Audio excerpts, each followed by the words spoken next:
Good evening and welcome to the St. Petersburg by Night podcasting network. Tonight, we present to you our Werewolf the Apocalypse Chronicle, Rage Across Tampa. Welcome to another St. Pete by Night revamped production. The following is rated for mature audiences and may contain graphic themes that will be distressing to some viewers.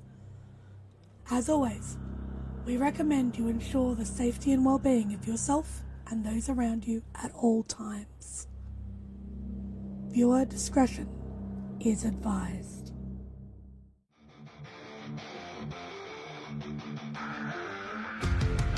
In the heart of night, we rise from shadows, howling at the moon, igniting our battles, cleansing dire of an endless fight, until our final days we will fight.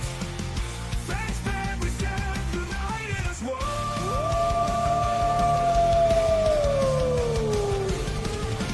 Evil spirits lurking with horror and dread. Little light leads us where the brave dare tread. Glory and honor, wisdom in our hand. Together we rise, take our final stand.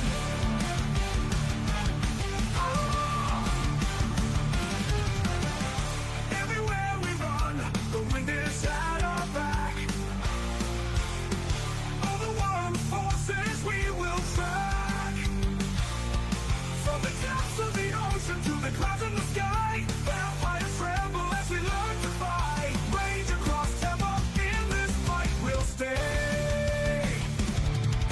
Evil spirits lurking with horror and dread. Little light leads us where the brave dare tread. Glory and honor, wisdom in our hand. Together we rise, take our final stand.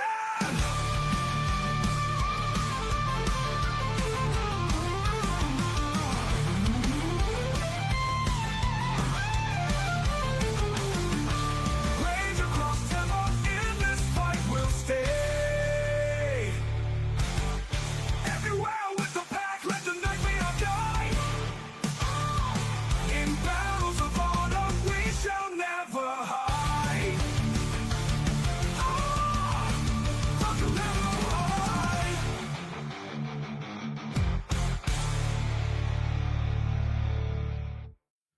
Good evening and welcome to the St. Pete by Night Entertainment Network, where we play St. Petersburg by Night, a massive multiplayer 5th edition World of Darkness Chronicle set in the city of St. Petersburg, Florida. My name is Kent, also known as Kent on all social media. I am the lead storyteller of St. Pete by Night, and it's Tuesday night. And you know what that means. It's time for Rage Across Tampa, our Werewolf the Apocalypse 5th edition Chronicle set in the city of Tampa Bay, Florida, right across the bay from St. Petersburg, Florida, where a pack of Garou have established a sept known as the Sept of the Evening Star, a sept of the new Garou Nation, and it's called the New Garou Nation because they do things a little bit differently than what the commonly known Garou Nation does things, a little bit differently the way they do things. And if you've been watching the show, you probably have quickly picked up on as to why. And if you're new to the show, if you stick around long enough, I'm pretty sure you'll figure it out over time. But of course, if you like what you see here, you should go follow St. Pete by Night on all of that social media you see down below and in the description. And if you really like what you see here, you should come join us on our Discord community, where you could be one of the 200 plus amazing community members that make the St. Pete by Night community as incredible as it is. And let me tell you, it is pretty incredible. We have activities that are going on all week long that you could be a part of, and you don't want to miss out. You really don't. So come on over and join us. We would love to have you. Of course, I couldn't tell this story alone. It would take some pretty incredible players to make it happen. So let's go ahead and introduce those incredible players now. Players, say hello and introduce yourselves if you please. Hi, everybody. I'm Champ, Champagne, all organic, I hope. And I will be playing Aspen Weiss, Philodox of the Silverfangs. Hey everybody, I'm Noree. I will be playing Malicious Jester, the Galliard of the Black Furies. Hey everybody, I'm Walks, and I will be playing Lucas Shaw, Ragabash of the Shadow Lords. Hey everybody, my name's Preston. I play Jason, Dreams-In-Decay, Thorne, Theurge of the Bonars. We're just a bunch of shit asses trying to make a story happen here every Tuesday night. And we thank you so much for joining us this particular Tuesday night. So, players, we had a bit of a breakthrough last week for this pack of Guru who have been trying so hard to find something to combat this threat that has literally been growing from the ground. This new threat that has been emerging all throughout Tampa as you have beaten back the threat that is the leeches, that is the kindred that have dominated the area for the past century or so. But now it seems there is a new threat taking over the region, a threat from Piney Point that is controlled seemingly by Pentex, that has taken the form of these plants that have manifested new abilities that are literally infecting almost everything they touch. You have come to find out that they infect humans, obviously, to the point that they have established growths and have gained almost like a hive mind ability. And they have started to do strange and unusual things and have started to infect others at an almost rapid rate. But they've also started to infect Guru and seemingly leeches alike. And if they aren't stopped, this infection could spread to an almost pandemic-like level. And it's believed that this infection may have even gone to places as far as Michigan.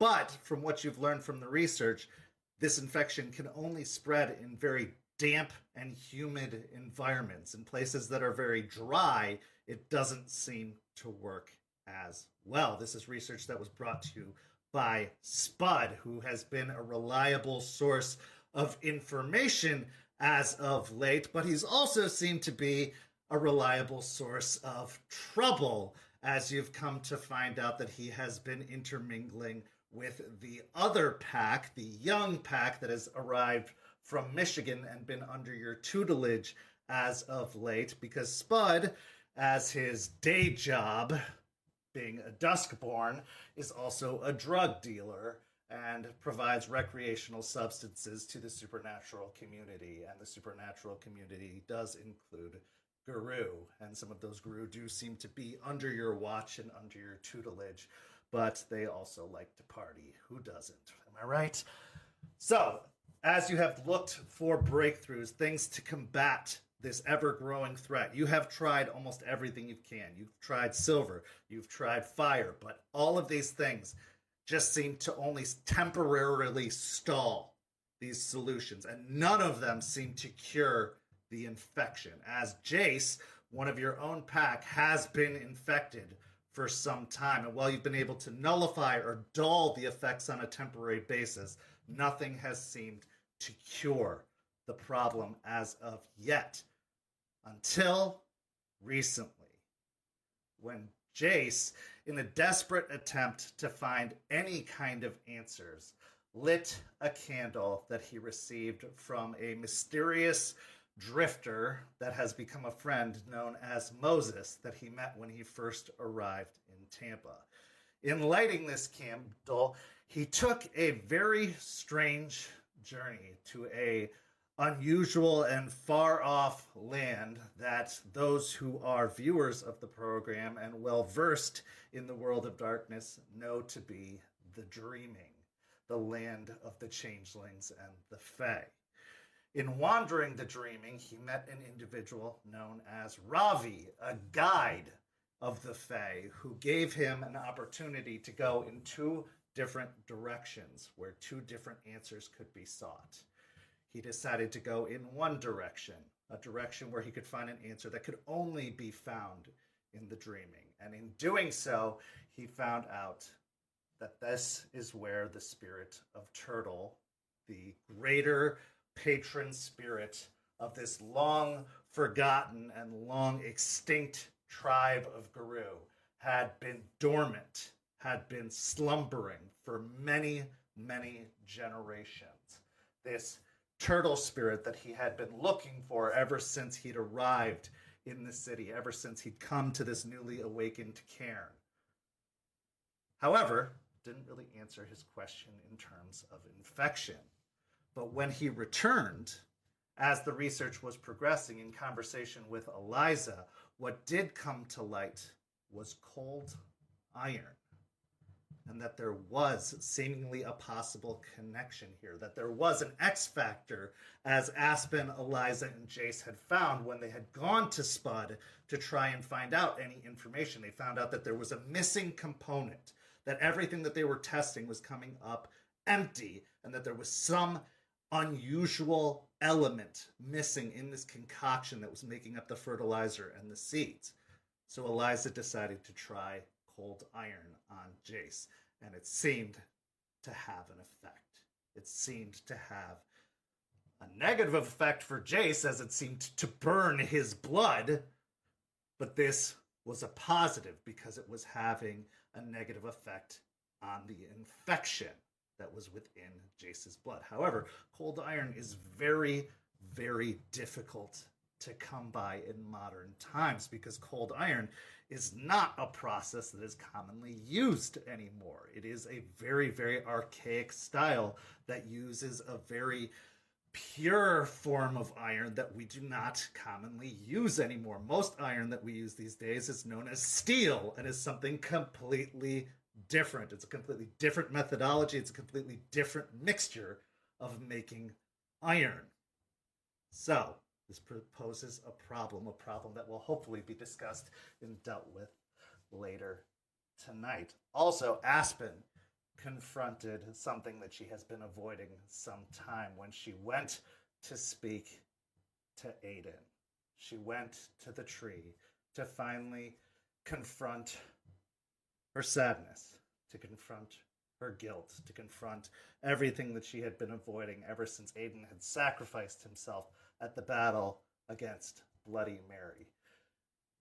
And so she did.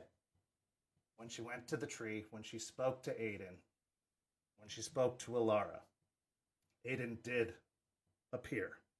Now, Aiden couldn't speak, as the transition from living being to spirit is a long-term process and is a very trying process. He could merely appear, but that was enough, at least seemingly enough, for Aspen to say some of the things that she had been holding back, say some of the things she had been needing to say, admit some of the things she had been refusing to admit to herself.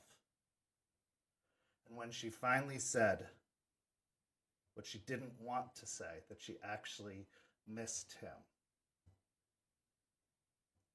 a long-awaited return happened. Almost as if fate intervened, almost coincidentally. And that is where our story begins this evening, as it is the next morning from that very evening. This is where our story starts tonight. Aspen, you had a very emotional evening, needless to say. It started out very heavy for you. And yet, it turned out very differently than you'd probably expected. So as you awaken this morning, your mind kind of a haze, probably a flood of endorphins, probably fogging your thoughts. You roll over in bed to find the bed surprisingly empty, making you wonder, was it all a dream? And if it was it a very, very cruel dream? But then you hear the movement out in the kitchen. And you smell eggs and bacon cooking. breakfast, cooking. What's going through your mind this morning?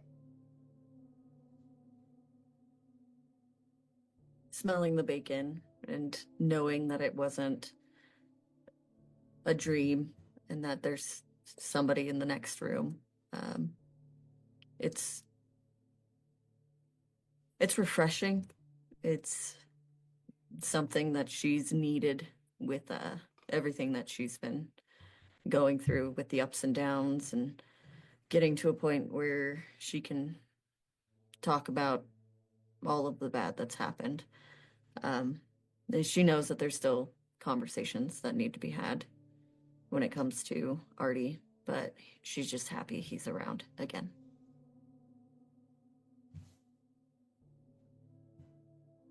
Are you waiting in bed for him to come in, or are you going to go out into the living room? She would get out of bed, put on an oversized t-shirt, walk into the kitchen to grab her favorite mug that says "World's Best Dad," and then scribbled out in Sharpie, the dad is scribbled out, and it says "Leader" underneath, really poorly written. So as you walk out into the living room of this otherwise very small one-bedroom apartment, you find Artie is in the kitchen wearing the same ratty bathrobe that he's worn pretty much ever since you've met him, but it's very almost kind of takes you aback when you walk in because he looks so different. Where you'd expect the same sandy blonde dreadlocked hair, instead it's cut short, still a little bit shaggy, but doesn't come below his ears. And he's got a goatee and glasses. He's cooking eggs in a pan over the stove. You can actually smell the coffee brewing from a coffee pot nearby. And as you walk in, he gives you a smile from behind the stove and says, "Oh, shoot, I hoped you were going to sleep longer. It was supposed to be breakfast in bed." I figured I could help. Okay.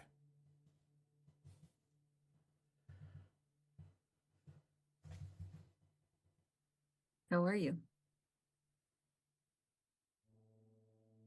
Much better now.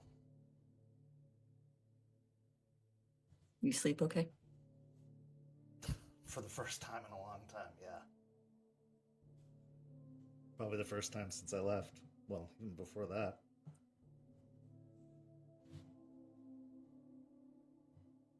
She'll instinctively go to the vending machine and just get a energy drink out and put it on the counter next to her mug. How about you?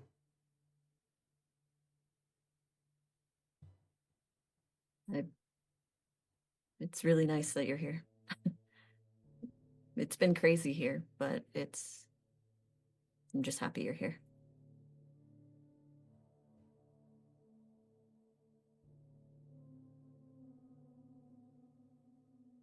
I found what I was looking for.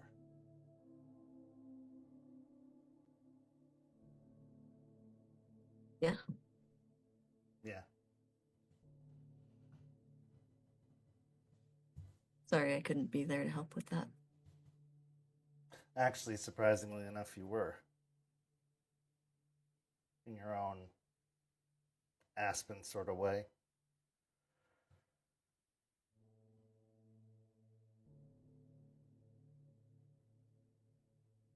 I have been avoiding a lot for a very, very long time.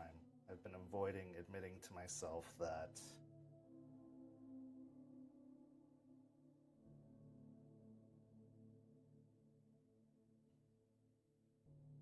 I had outgrown some things. That it was time to be an adult, that I was I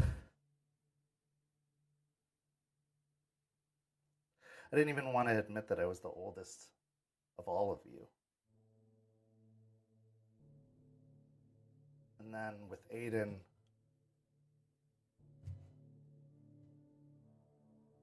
well, it reminded me of my brother, obviously, and that I wasn't there for him either.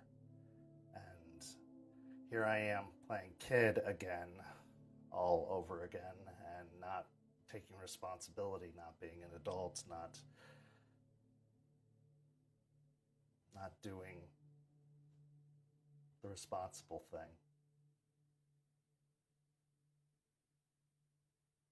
Not doing right by you, not doing right by Jester, not doing right by anybody. I was avoiding doing right by myself. I was hiding.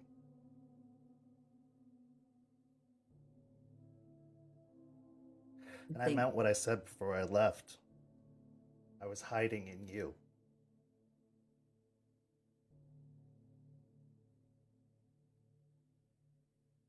Spider was right about that. But that was my problem, not yours. Because you're my home.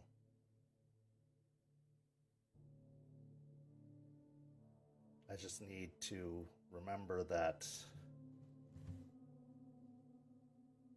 homes are meant to be taken care of. They're not meant to be a cave that you become a hermit in. Not a cave that you shut yourself away in and hide from the rest of the world in.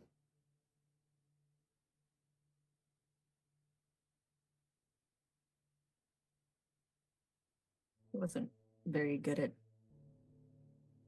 keeping the door unlocked, I guess, also. So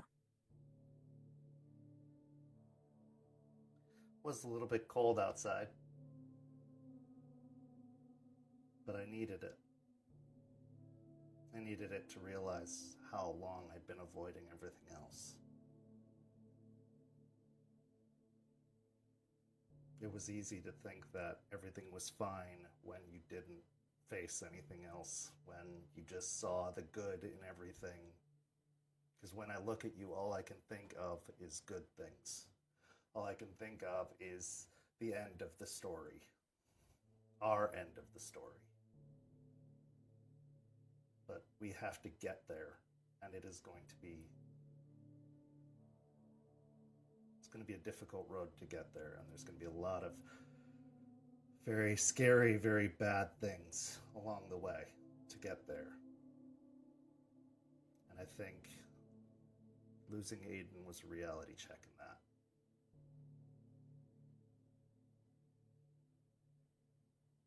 I think so too. I think really put it in perspective. It did.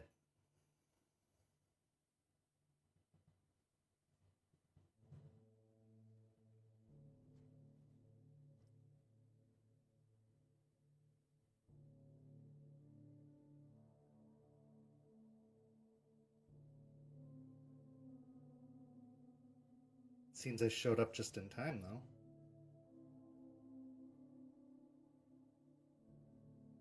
Yeah, it's funny how that works out.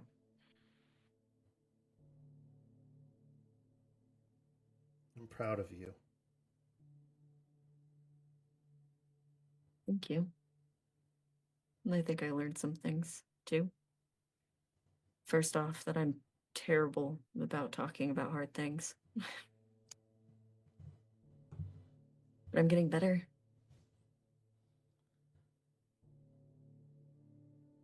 You are not terrible about talking about hard things. You're terrible about talking about your things. Yeah. You deal with so many hard things. You're a leader, and you do it so well.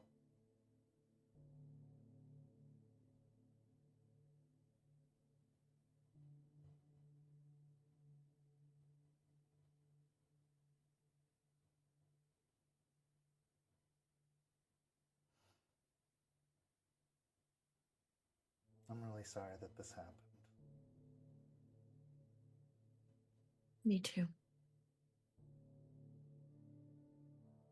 I will always be here for you. I know that. And I think it took, in a weird way, you leaving for me to realize that. So. I didn't want to. You know that, right? I know.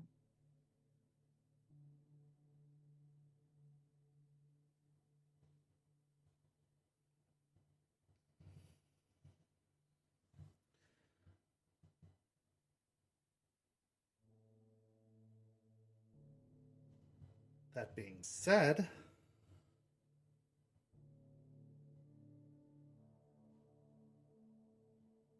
I'm kind of glad I did. Yeah. Because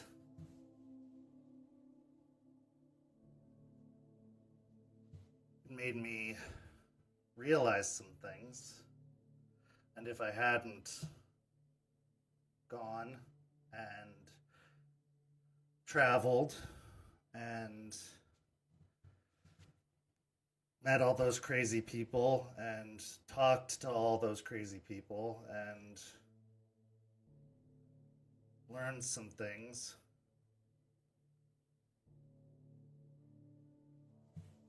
Not the same when it's not your crazy people. Absolutely. it's really not.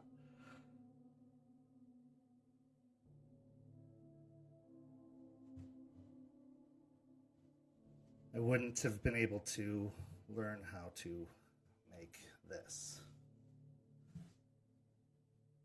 And he fishes a small box out of his robe pocket. So, I was in Colorado for a while.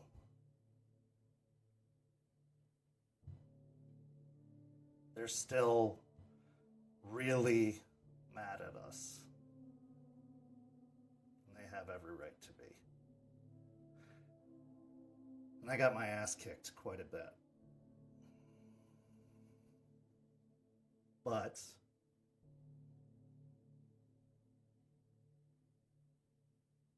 in doing so, I was able to learn a thing or two about metalwork.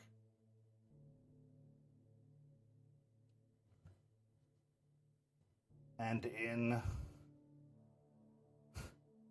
Colorado, they have mines. So, when he pops open the box, and inside is a ring.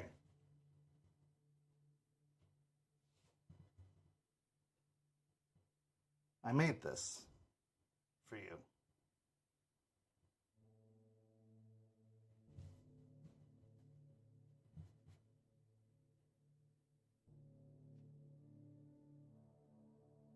Now I know I've joked in the past with you, but I don't want to joke around anymore.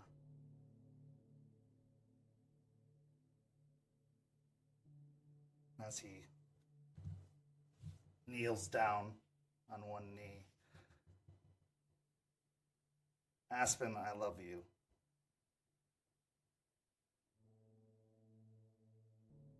And I don't want to be apart from you ever again.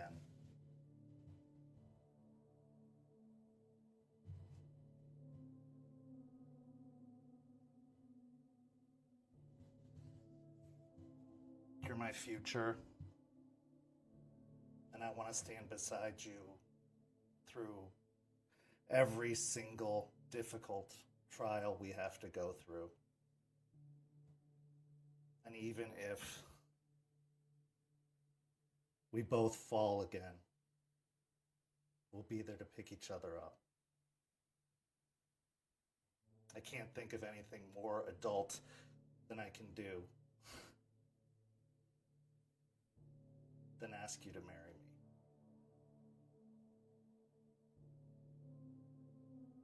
me. Yes. This is where I say yes. Yes. I wanted to let you finish. I'm sorry. Yeah. Yes. And she'll just lean over and kiss him. He stands up and kisses you and wraps his arms around you.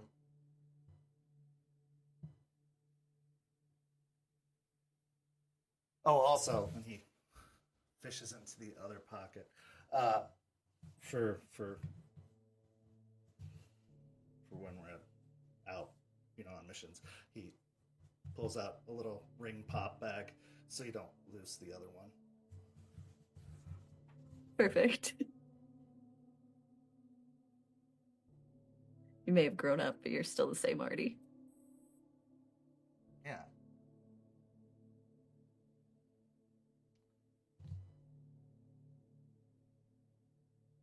It's really bad out there. Everyone's got shit going on. I think I understand better than ever why things are the way they are. But I think we're doing pretty good, comparatively. So anybody who says that we're not, you're doing a really good job, Aspen. Thank you. I mean, we could just maybe, ignore the plant zombie vampire business. Yeah, you're gonna have to fill me in on that. The messages I got definitely didn't do it justice. What in the Last of Us, Walking Dead hell is happening? It's pretty messy here. We've got a lot to catch up on. Yep. Last of Us, monsters, drug taking baby puppies. Let's see, what else is there? Just there's a lot. Piney Point. Why don't we have breakfast first? Then we'll figure all that out. We can leave that for our next meeting. We don't have to talk about all that. I'm sure Jester would love to see your face when we go through everything too. So I wouldn't want to take that away from her. I love you. I love you. I'm glad you're home. Also, not that I didn't love all of this, and she kind of just at him. You look really good. Yeah, part of it was out of necessity. You have your hair grabbed and get thrown by it enough times, you decide you need a change. Also, I don't know. It felt right.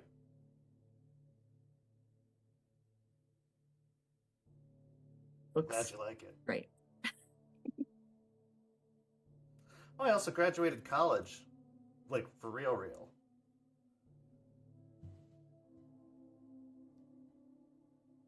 Okay. Yeah. That's amazing. Yeah. I'm a social worker now, I guess. That makes sense for you. After you've, done the job for long enough, it just seemed time to make it official. Right. Now you can charge everyone for, everything you do in the pack.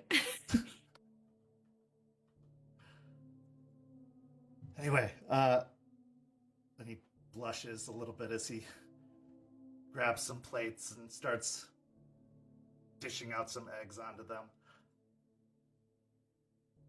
Okay, so let's eat, and then we can figure out what's next. Absolutely. I'm so glad you said yes. That would have been really awkward.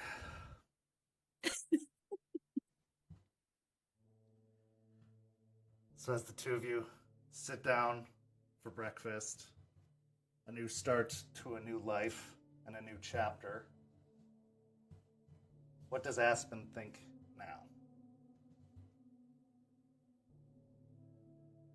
now? Getting to kind of talk about everything, and for the first time, was really, really nice. Like, it's something that she has always done with Artie. Like, that's her person. That's who she talks to. So that was wonderful. And then being proposed to, you start to think about where you were and where you are, like, and the journey that everything has been. And you realize that you've been through a lot, but also like accomplished a lot. And it's a nice reprieve from everything to feel good. All the stress, all of the difficulties, it's easy to fall into the idea that it's just going to be bad on top of bad on top of bad, never-ending trials, never-ending tribulations, never-ending difficulties. You lose sight of what it's all for. And with Artie having been gone for so long, that future that you were fighting for may have seemed out of reach. But now, here, the reality is restored, and you're one step closer to having it again.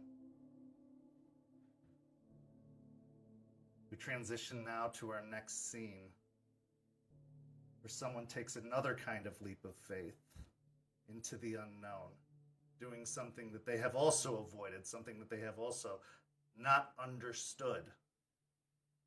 As Lucas enters the cairn with different intentions.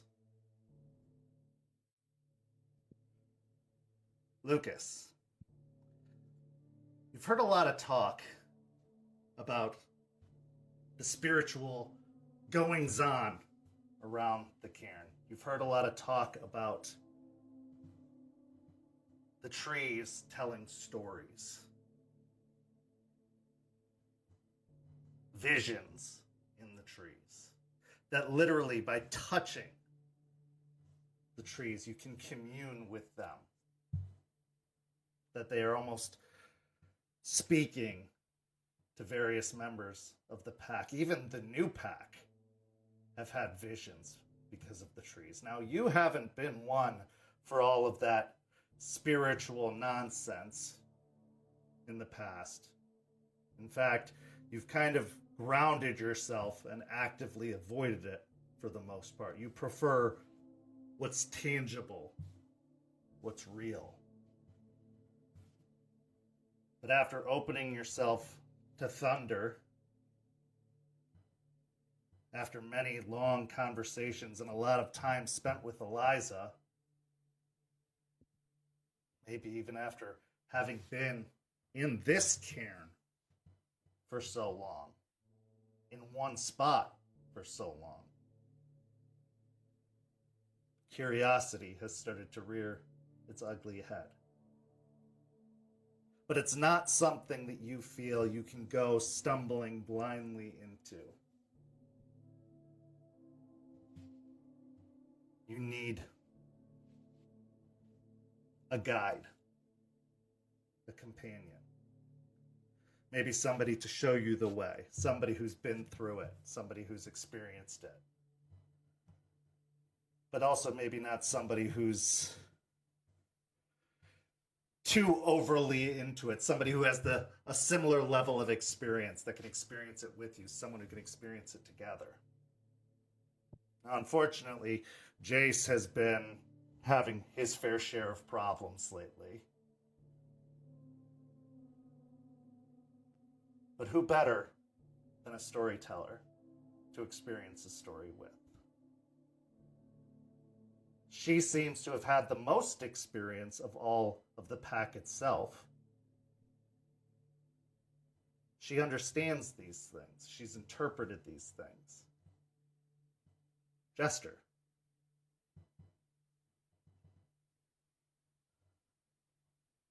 So as you come to the cairn late at night from your RV that you've been staying in, as you still try to assemble shelters, as you still try to build up the cairn, what's going through your mind as you go to approach the Galliard for your meeting, preparing for this leap of faith of sorts into an unknown possibility, into something, a brand new experience?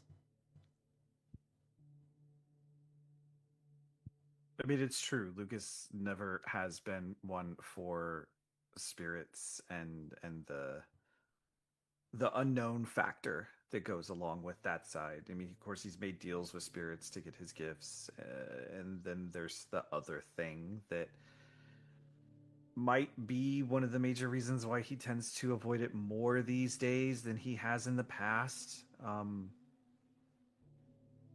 Spirits in him have a really complicated past, so he's looking to try to turn things in a different direction.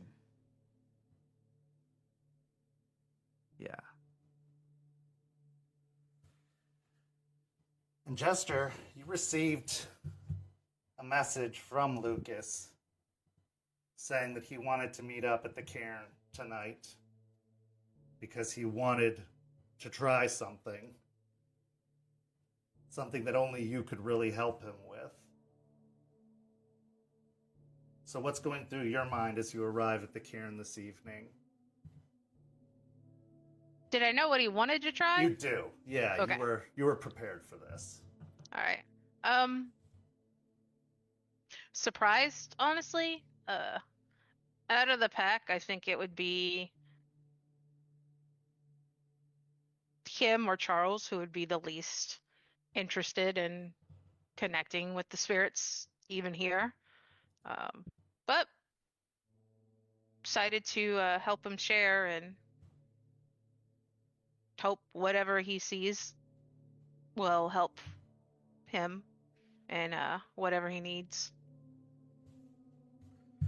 So in preparation, you inquired with Eliza what would be a good tree for both of you, as she seems to be the most versed in the various trees. She actually took you to a very specific one, and it's one you've seen her at quite frequently. One that she has been found with her blanket laid out in front of. One where she assembles her figurines, and she sits contemplating at quite a bit. That's the tree she selects for you. That's the tree she beckons you towards and tells you this is the spot. This is the best place for Lucas. This tree has a story to tell, a story that you both could get something out of. And she encourages you both to go on this journey together.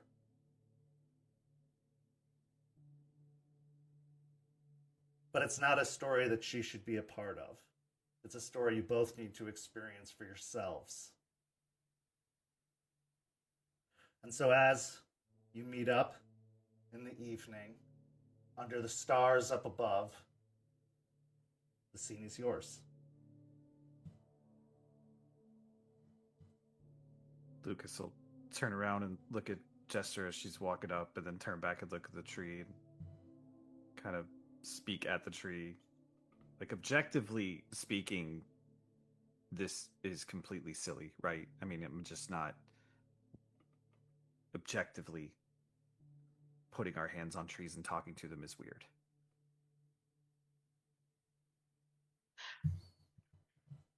Depends on your definition of weird. I mean,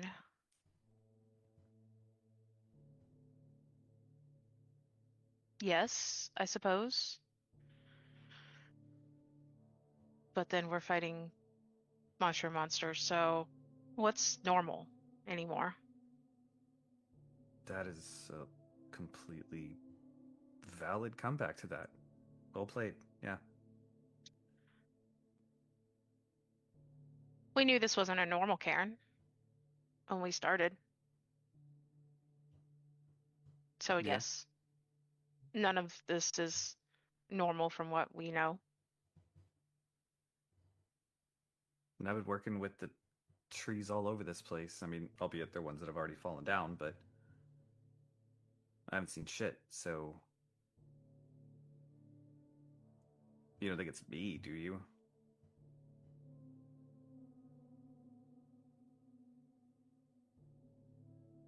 Personality and attitude? No, no. But even Eliza said that Theurges and Galliards are more open to experiencing it, so maybe part of you closed yourself off to it. Yeah, that's insightful, annoyingly so. Yeah. But no, I don't think they're ignoring you because of who you are. I would have been very insulted if they were. I don't think they would have accepted you. Well, at least I know they're not stupid then. No, I don't think they're stupid at all.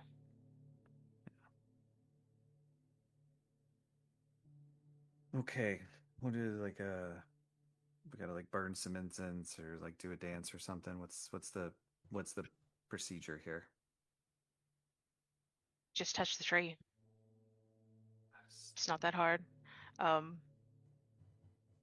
what I've felt here, it's not as intense as what I experienced with writers. Like, you won't experience the emotions. It's kind of like watching a movie and reading a book, like a mix between the two.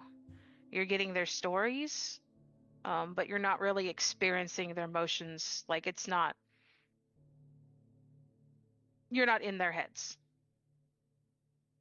Like, you'll know their thoughts and things, but you won't feel what they feel, which is much easier, trust me. Huh. It's like a movie, but more. Okay.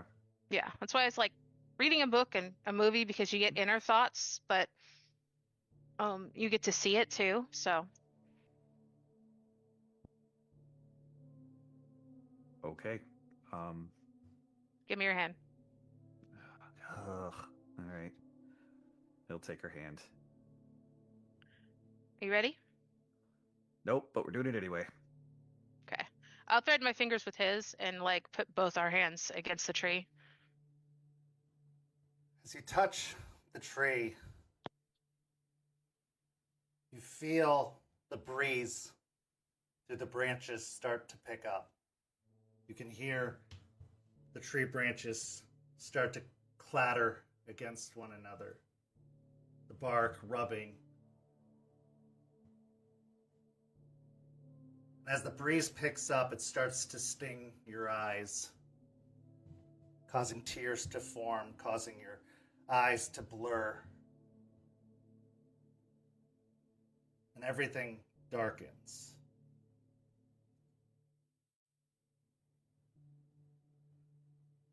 When they open again,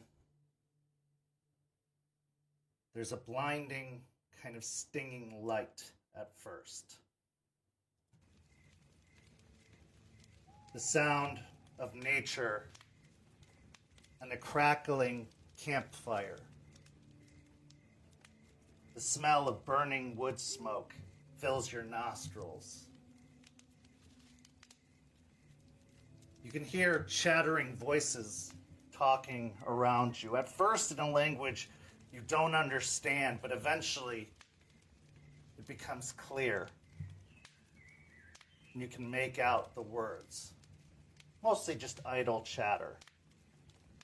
Small talk, but not about anything modern. Talking about the hunt, talking about cooking, talking about patrols, talking about the harvest. As you look down at yourselves, you find that you are adorned in hide, not cloth. And you're young.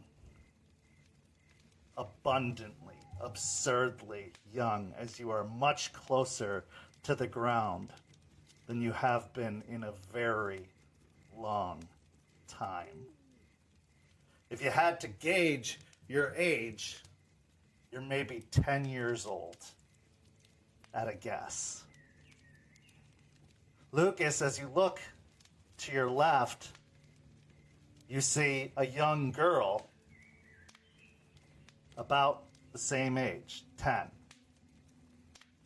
with long, dark braids down to her shoulders, framing her face. And Jester, as you look to your right, you see a young boy, also about 10. One braid, a singular braid, hanging down across one shoulder, also about 10. The connection the two of you feel almost immediately. You're twins.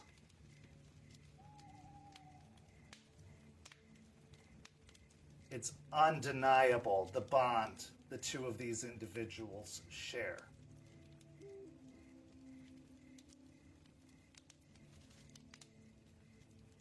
The sound of drums call you towards the nearby fire. The excitement that fills your chest. It's a special day. It's the day the stories are told. The day of legends. The day the elders come together and speak of the great deeds of the past. This is the day of learning. This is the day you hear of wolves, of legends. These are the things you aspire to. Maybe, just maybe, if you're lucky enough, you will be one of the few that are selected by Gaia to join these legends. Because the elders who tell these stories, especially the tale singer who is going to recount this tale, they are the guardians of your tribe. They are the legends. They are the ones who keep your people safe and have provided for them for generations. So as you run hand in hand towards the large bonfire that has been built in the center of camp, you look and you see the huts that are built around the exterior, amidst the trees, in your sacred and safe space. And you can see that the others have come together, some taking the shape of men, some taking the shape of wolves. This is not an unusual sight. It's a very comfortable sight. But everyone gathers together in a circle. And at the far end of the circle stands a man. This man who wears a pelt over his shoulders of a great bear.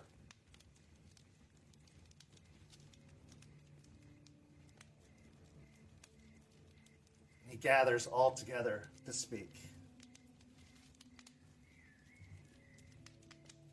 Gather, young ones, and let me regale you with a tale of 3 brothers and their renown. Once, long ago, there were 3 brothers that roamed this land, the eldest, the middle, and the youngest.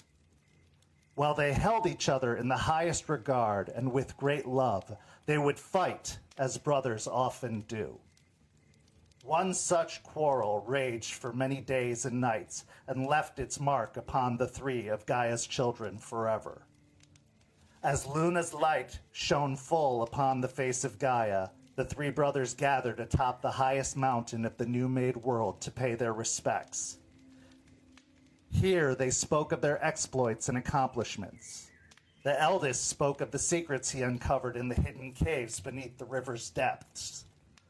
The middle brother spoke of hearing Gaia's words in the voices of her lesser creatures, from the calling of birds and soft songs of turtles, to watching the humans as they tend their herds and plant their fields. The youngest and most impulsive brother, barely willing to wait his turn, boasted that he had bested his brothers in racing the icy northern wind and stalking the great deer of the tundra. How he had battled the dark spirits and feasted on their death cries. Of course, such talk led to arguing, which in turn led to fighting. As the three fell into their warriors' forms, half man, half wolf, they battled one another with fang and claw for many days and many nights. Finally, the middle brother broke off from the fray and called an end to the conflict. He beseeched his brothers that they stop wasting their time and let the spirits decide. And so it was agreed. The three brothers would make preparations to enter the spirit world, where they would take a journey to allow the spirits to test them and decide which of them had served Gaia best. The eldest brother found a stream of cold, clear water and bathed himself in it, washing away any trace of impurity that might deter him from achieving his purpose. He thought about how sometimes he grew impatient with his middle brother's gentle ways and his young brother's rash behavior, and as he let the water flow over him, he gave his impatience to the river to carry it away. The middle brother found a valley where the earth was rich and soft, and where, if he stretched his body out along the ground and placed his ear to the earth, he could hear the steady beating of the earth's heart. He thought of his envy of the eldest brother's vast knowledge and his youngest brother's excellence in battle. With each heartbeat, the middle brother let his envy drain and sink into the ground. The youngest brother raced as swiftly as he could until he came to an icy land where a great snowstorm raged, turning the air around him white with fury. He thought about how he often grew angry at his eldest brother's superior ways and his youngest brother's insistence on reason rather than action. As the storm pelted him with its fury, and as the icy winds blew across his face, he released his anger into the storm and cast it from him. The three brothers then came together once more and journeyed into the spirit world together. Here they encountered several trials. The youngest brother rushed in headlong to face them regardless of consequence. The eldest brother always sought the cleverest solution to every problem, as he was the most shrewd among them. Middle brother, who was often the peacemaker of the three, often sought the most honorable solution. At last, the tests concluded, and the three brothers witnessed a vision of a great darkness sweeping over the land, consuming all in its path. Each brother responded as according to their nature. Little brother vowed to destroy it. Elder brother vowed to study it and learn how to defeat it. Middle brother vowed to do all in its power and sacrifice anything to stop it. Then the vision ended, and all three brothers were confronted by an aspect of Gaia, the spirit of Mother Nature herself. She praised all three brothers for their deeds, for they had all earned equal renown, but of varying kinds. Elder brother through wisdom, younger brother through glory, and middle brother through honor. Then the spirit of Gaia wept and warned little brother that he should never mistake pride for honor. She warned him that he should always be open to accepting help from others.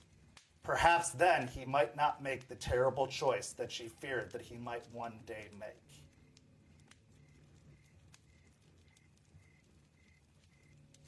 As you listen to the story, shadows cast from the fire.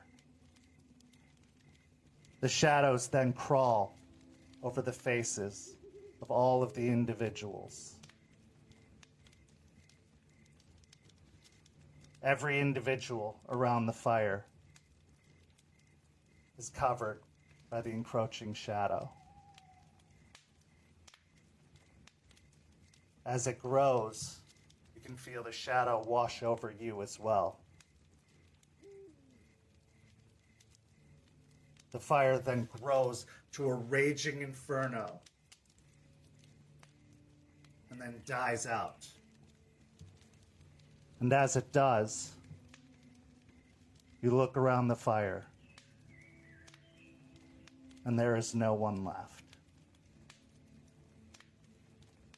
Not even yourselves. There is no sister. There is no brother.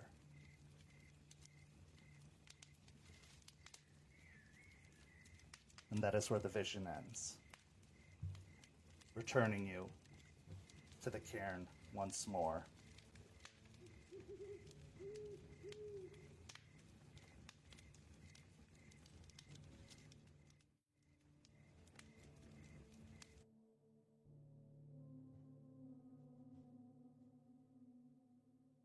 Lucas will stumble back, kind of blink a few times.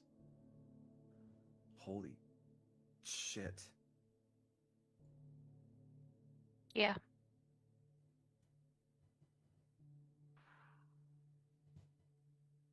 I'll take a few steps away from the tree and sit down.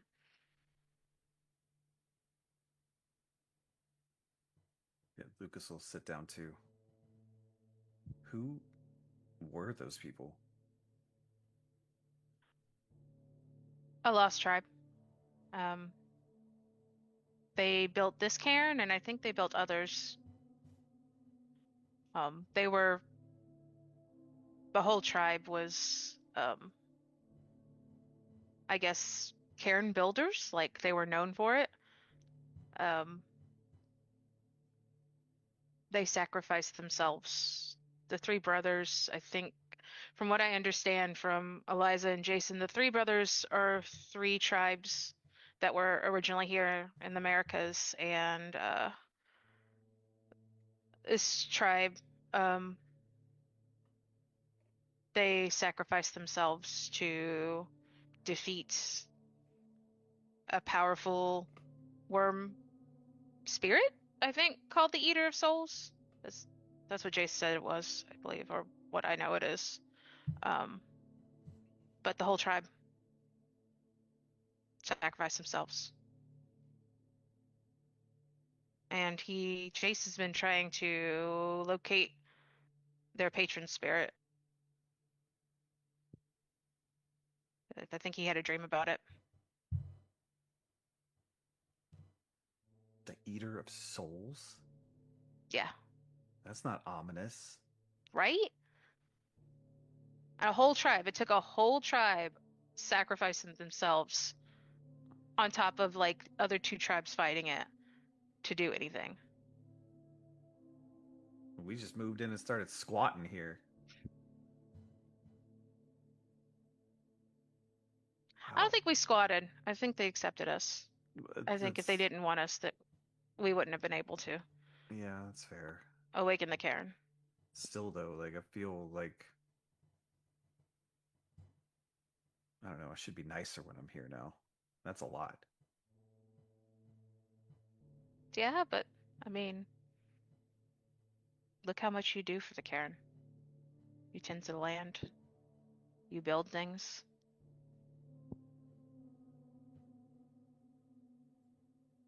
Try to build things. This bunkhouse is pissing me off. What's pissing you off about it? I don't know, just that Juniper was here yesterday and she was actually a lot of help, so it's coming along better than it was. What was pissing me off is I was having to ask for help, but I didn't want to. All right.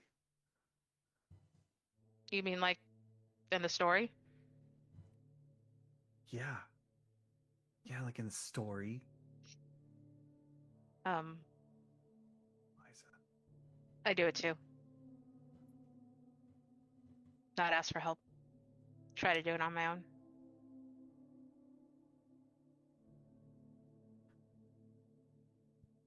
The fuck is wrong with us?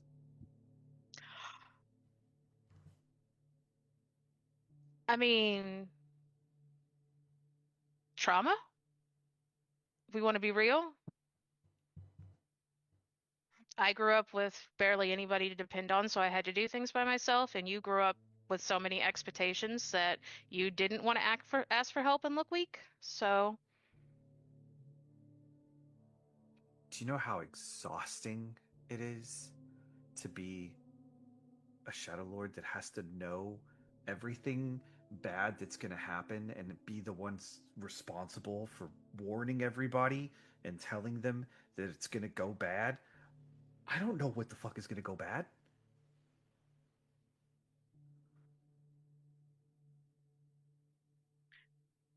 do you believe in destiny, Lucas? I, I don't know, maybe. I just touched a tree and saw some stuff, so, the board is pretty much wide open at this point. The first one I touched, it was a theurge. She knew what was going to happen to them. They still had a choice. They could have chosen not to sacrifice themselves and let the Eater of Souls go free.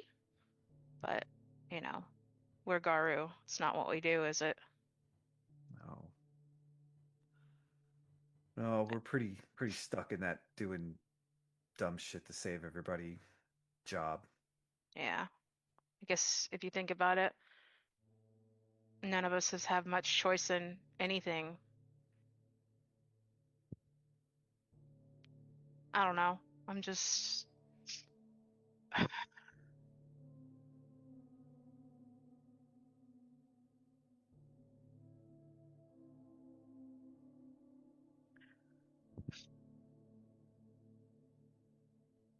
it's kind of hard to wrap my mind around lately.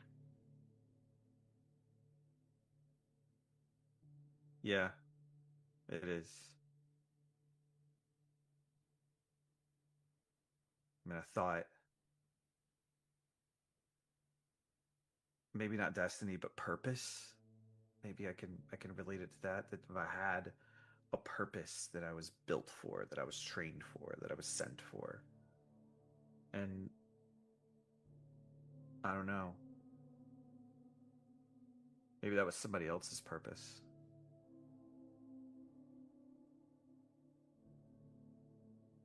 And maybe I don't really like being told what to You're do. supposed you're supposed to do. Yeah, because people did it to me for so long and had designs for me that they never told me about and all that other shit. And maybe, I don't know, maybe that's what it is.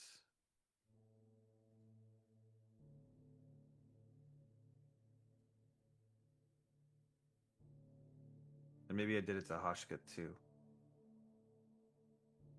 I wanted him to be something that he wasn't, I guess. I don't know.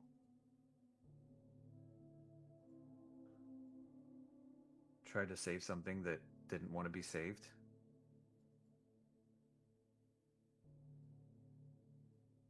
Projecting or something. I don't know. I think we all project things we want to see in people onto them. Yeah.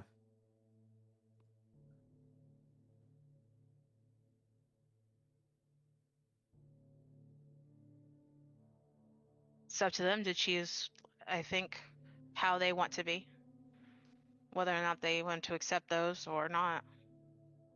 Yeah, I've been thinking a lot about that lately, that if they're gone or dead or whatever, I did what I could. They gotta figure it out on their own now. You tried.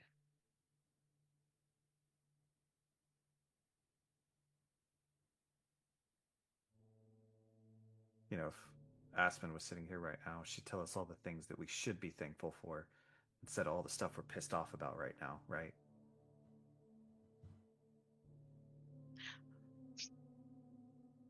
I don't think so. I think she's changed a bit.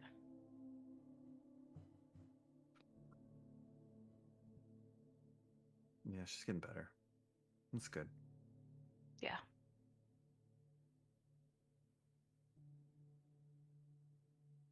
There'll probably still be some bad days, but we're all healing. Yeah, I'm sure I'll be involved in one or two of those at some point. Maybe you. The other pack for sure. Yeah.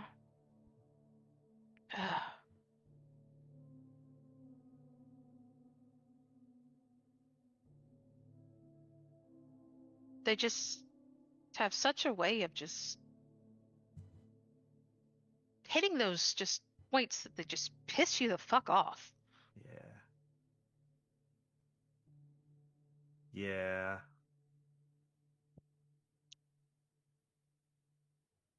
But, I mean, don't we?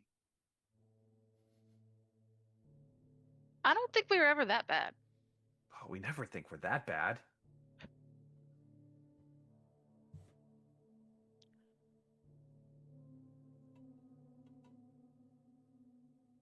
Did you challenge any of your leaders, like, and break the litany about 3 times in one meeting? I mean, no, but from a certain point of view, yes. I mean, you know the story, so how I got kicked out Yeah, of my first Caern. So, I mean, there's that. true. I was very aggressive, and that was a good talk with stakes. But regardless, yeah, maybe. Hmm. I mean, I don't know the specifics of it, but I mean, I heard you and Aspen had some moments too. Yeah, in private, Yeah, just the 2 of us. I don't need to know that shit. That's for you two. I mean, I know I fucked up back then.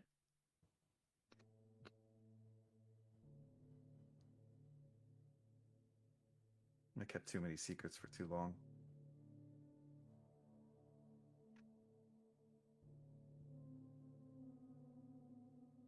That didn't help me out.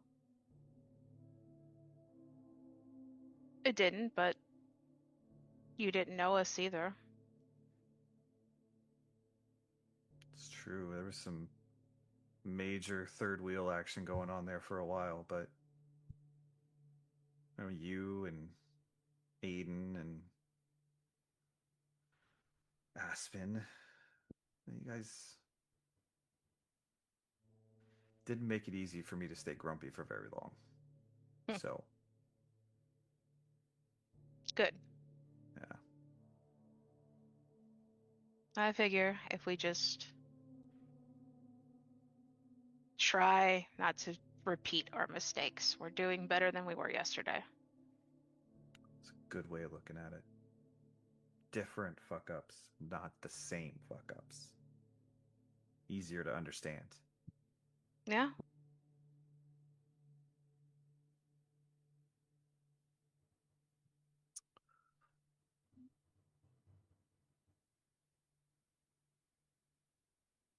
You hungry? Very, as a matter of fact. Want to go grab some food? Yes. Yes, let's go. All right, great. Let's go. As the 2 of you leave, heading off to find some nourishment, the thought replays in your mind. Don't mistake pride for honor. Yes, an entire tribe sacrificed themselves to banish the Eater of Souls. But was that just prophecy fulfilling itself? Was that honor, or was that pride? If history had been written differently, if Middle Brother had taken the assistance of elder brother and younger brother, would they still be here to tell the tale?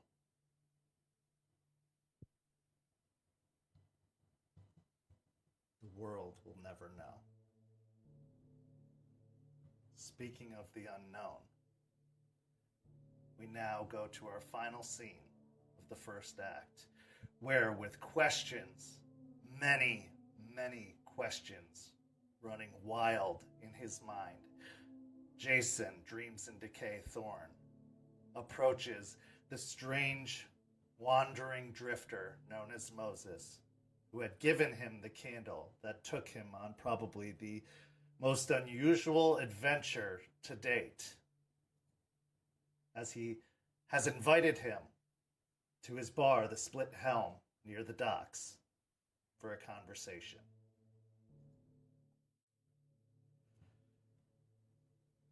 Jason,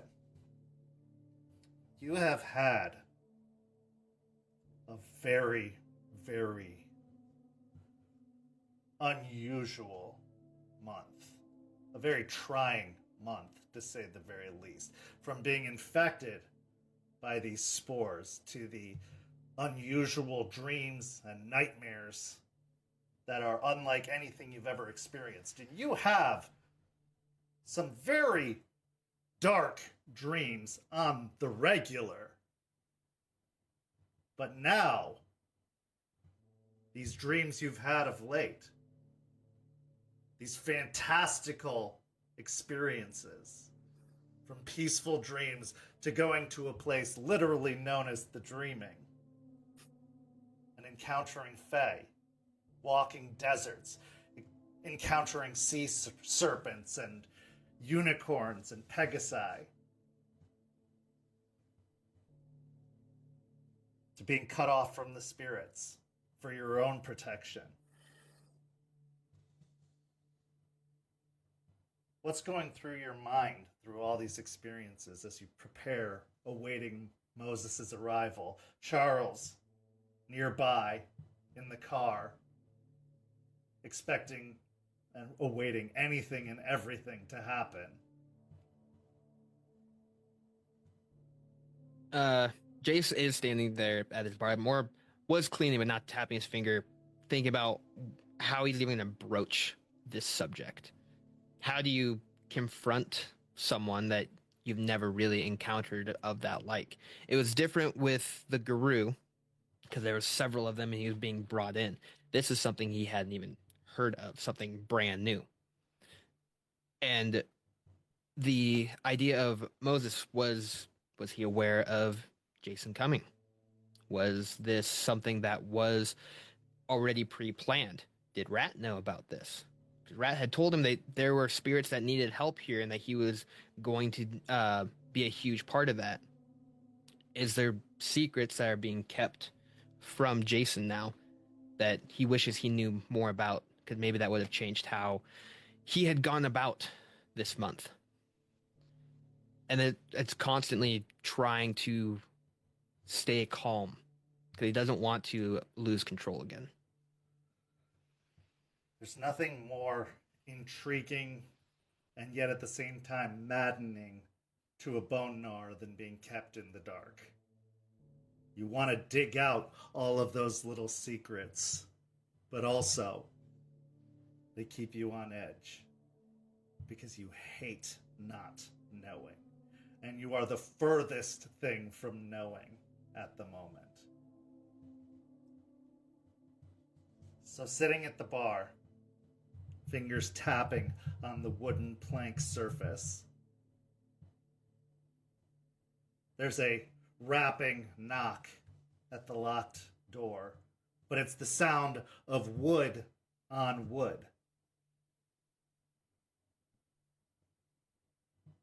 He'll stop tapping his finger, take a deep breath, and then a sigh, walk over to the door, and open it.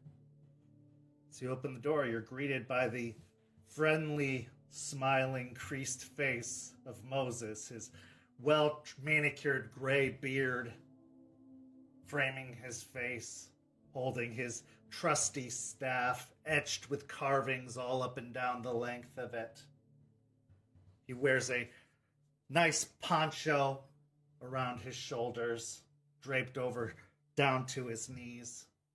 His trusty sandals on his feet. These loose-fitting linen pants to keep him cool in the hot Florida temperatures, but to cover his skin from the blazing sun. Hello there, Jason. Hey, please, come in. Don't you stand at the door. Not obliged, thank you, Dan. As he comes in, he'll close the door and give it a quick shake, make sure it locks. Giving it a nice rattle, you hear the lock settle into place as Moses, eyes looking around, wanders his way in, settling in the center of the room to take in all of the surroundings, giving a kind of light spin around. It's all coming nicely along there. Yeah, it's taken a little bit longer. He'll point to the big helm that had cracked in the middle. That took forever to actually ship here, and then breaking it was the fun part, but that took a couple weeks to actually get it shipped here. Well, it's a nice centerpiece. Draws the eye. But yeah, split helm. I figured I needed a split, helm. Very fine, mighty fine. Can I get you anything to drink? I'm working on getting a grill in here so I can get some food. One of the people told me that some of the people here are mad because now they can't eat and drink, so I can whip you up something small, but... Just some water for me there. Okay, yeah. He'll make his way over to the bar, and he'll tap the bar with a couple of stools. Like, yep, take a seat. I'll be right back. He'll head into the back real quick and grab water. Grabbing some water out of the back. Do you grab a bottled water or a tap water? Again, a bottled water. Okay. So grab bottled water. You return to the front, and Moses has positioned himself on top of one of the stools at the bar. His staff is leaned up against the bar right next to him, and it seems to be positioned perfectly against the bar top, unmoving, unrolling. So what do you want to talk about then there? Well, just more, I haven't talked in a bit, and you mentioned the bar a couple times, so I figured I'd give you a private showing. Oh, that's mighty kind of you. Very polite, very nice kind. Well, it is very nice. I think it'll do quite well here. Although you haven't been around, you feeling all right? Been kind of under the weather a little bit. Congestion, allergies, if I had to take a guess. But he'll, like, tap his finger a few times. Moses, that candle you gave me.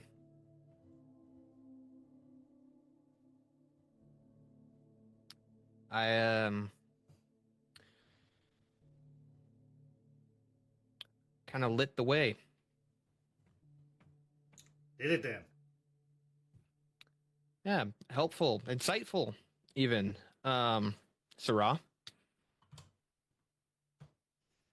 Kind of furrows his brow. Well, I'm glad to hear it. It's good to have a light in the dark to clear up the clouds. Help you see clearly. Where'd you say you got that candle? Oh.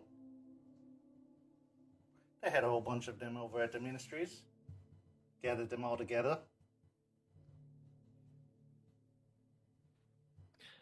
When I lit it, things smoked like crazy. Like, filled an entire room. Well, that's unusual, don't you think? Yeah, it was really weird. I'm sorry about that, Dan. Hopefully it didn't cause no damage. No, it also went out really, really fast. Like, I lit it, and then short duration, it was gone. That's mighty unusual, then. Yeah, that's what I thought. Most candles last a bit, but this was out very, very quickly. I'll have to check on that. Yeah, meeting the people that you got him from would be nice too. Well, sure, then. It's Tampa Ministries over on the east side. Nice bunch of folk, although I would just, approach with caution. Yeah. They, very friendly bunch, but they, like to know who they're dealing with. They see a lot of people come through. No, that's fair. You said that you've traveled a lot. Like in Tampa is kind of a place you landed in. Did you cross like you ever been across like heavy deserts and jungles and things like that? Oh, I've been many places, seen many things. Yeah. Walked Have you many been to any- paths. you don't leave the path though, because that can go awry really quickly. I consider myself a trailblazer, Jason.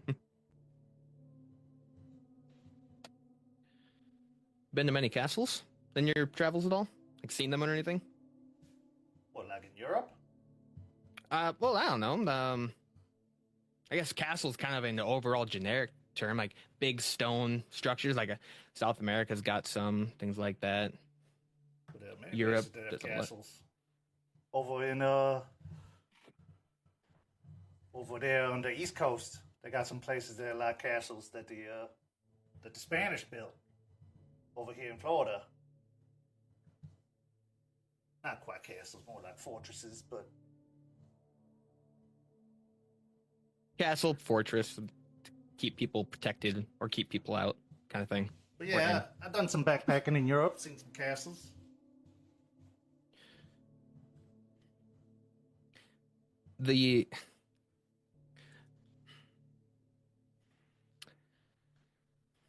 Moses, how much longer are we gonna keep talking in circles?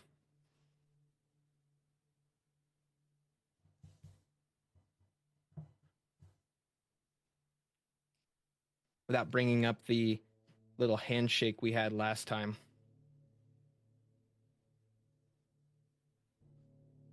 Silence. Unearring silence that occurred.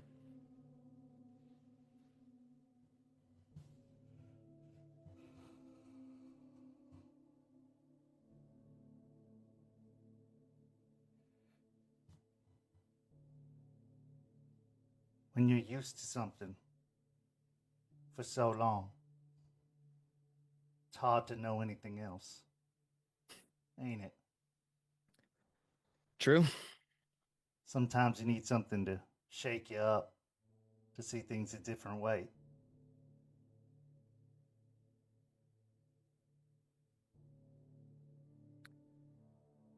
Well, I got I think this place in general has shook me up pretty good. Maybe you needed to leave the path that you were on.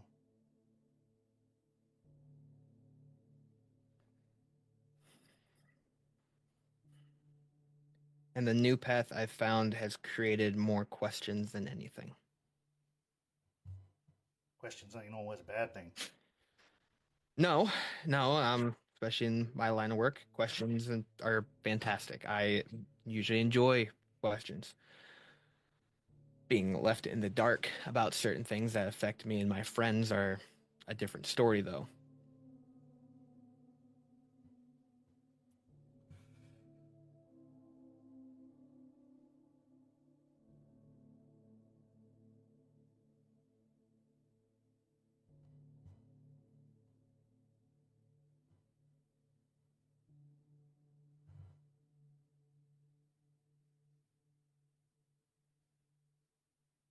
I never like rules, Jace.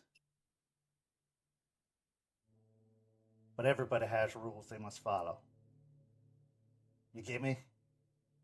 Yep, I get that better than most.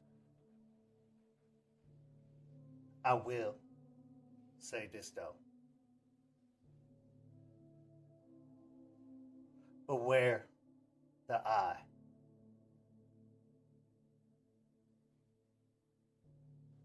For the eye is always watching. I swear, if there's another Tolkien reference, I'm gonna lose it. It's something like that, but it's much, much, much worse. Unfortunately, there are no rings to help you here. No, this is a very different folklore.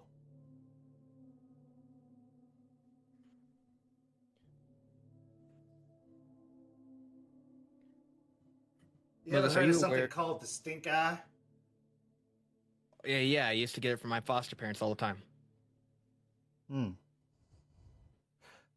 That term don't just come from nowhere. It's got a very, very real root. It is based in something. You follow that route, go down that rabbit hole. Maybe you'll find yourself staring in the evil eye.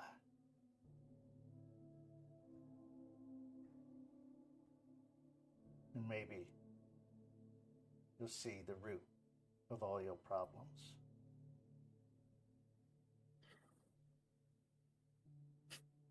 The real seed.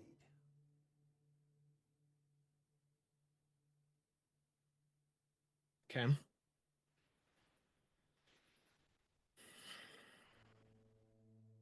Like I said, I'm a trailblazer. I've walked many paths. My path started far to the east.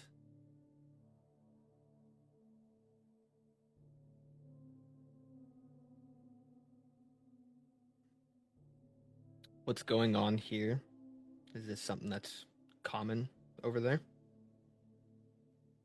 What's going on here shouldn't be going on here. Agreed.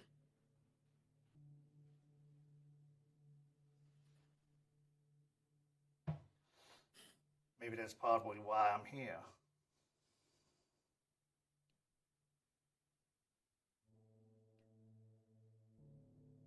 Maybe it's not.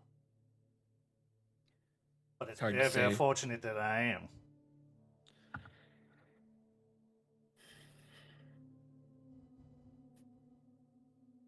Beware I the have eye, Jace. Okay. I have so many questions. I can't ask them outright because of my rules.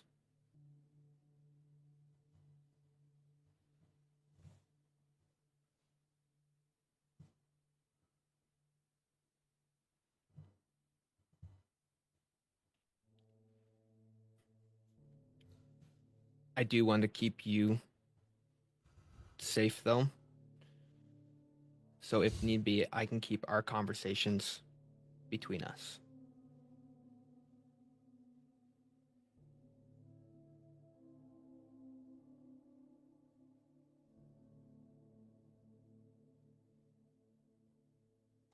I have watched puppets dance on strings. I have watched the play. I have seen behind the curtain, the veil, the mask.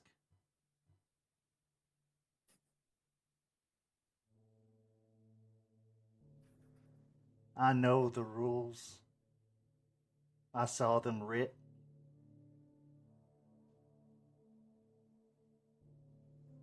There's very little you could tell me that would leave me surprised. I have walked many places and seen many things.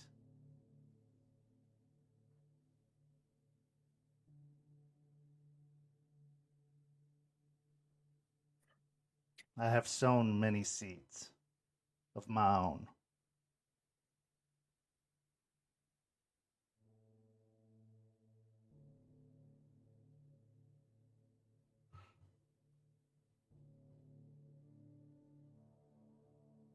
While there are those that answer to us, we answer to others.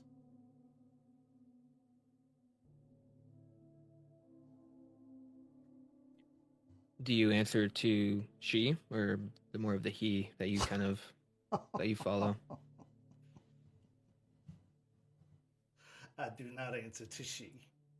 All right. She is very confusing. Oh. She is.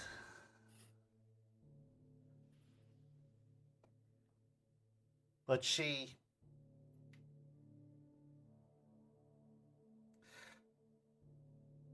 is and isn't your concern. Lest you dream once more, which I feel you shall. Yeah, got unfinished business.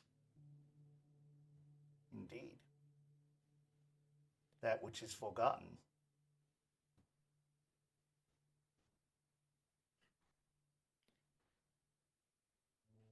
It's stuck. It does not belong. No.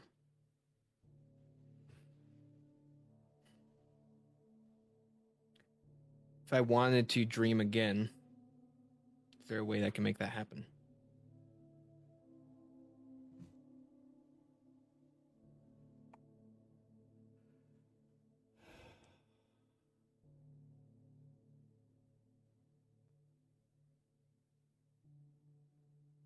Not in your current state.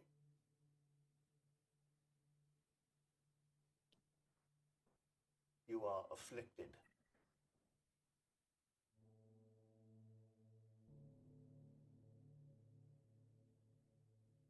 So once that's taken care of, then we can revisit that conversation. Yes.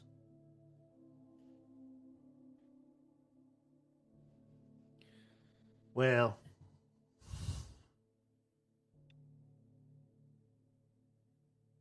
no.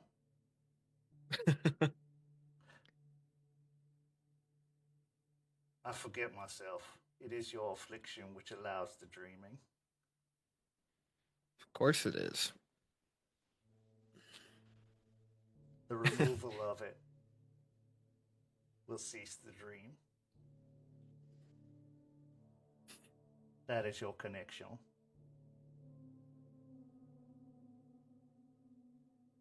But also, the longer it lingers, the more at risk you are. Rock in a hard place.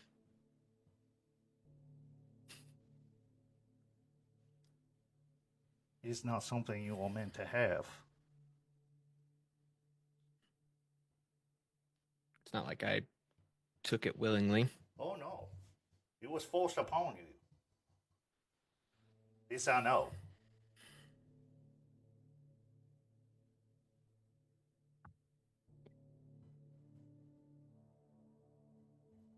So keep this to fulfill the other goals, but the longer I keep this, the worse I get.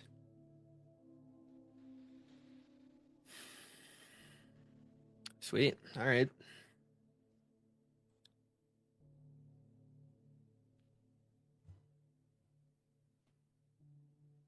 Do not forget what I said. I am a trailblazer, Jace. Just because the path before you is set does not mean new paths cannot be formed.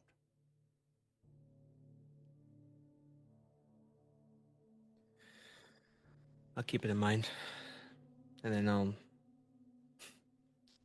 try not to gaze directly at the eye, but I'll see where the route leads to.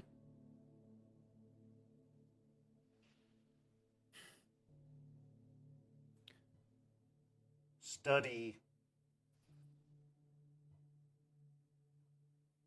Track my path back east. There you will find the eye.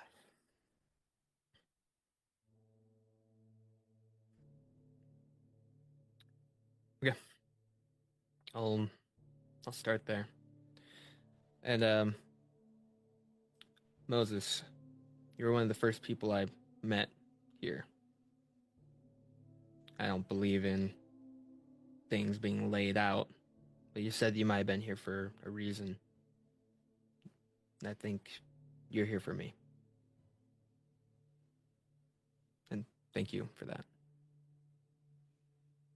It's my pleasure. I have long awaited a purpose. I have not had one in some time. Well, I'm Now I happy have to one provide. again. It is a curiosity, a bit of fun. Though I'm it may glad not you're seem having it. fun. Yeah, you're fun on your end. Constant, testing on mine. I think you will look back on it one day and see it for the fun it was. That might be a bit, but maybe. That is how time works.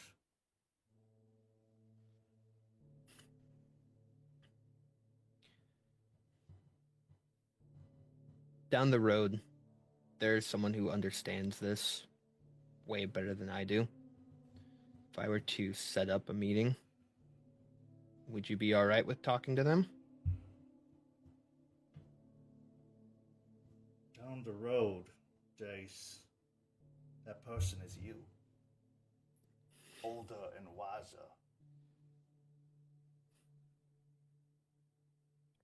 Yeah, but it's not me in the current.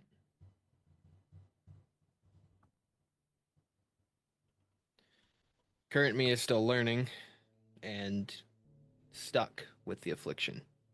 Being the outside looking in is difficult when you're the subject.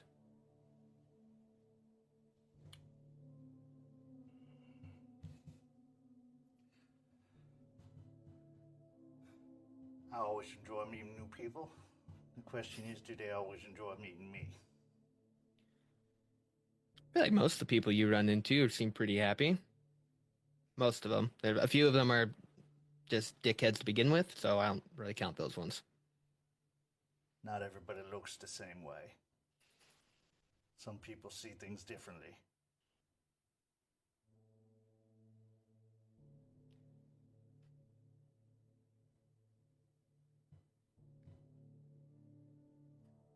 I try to see people how they are. At least I do my best. That's why we get along.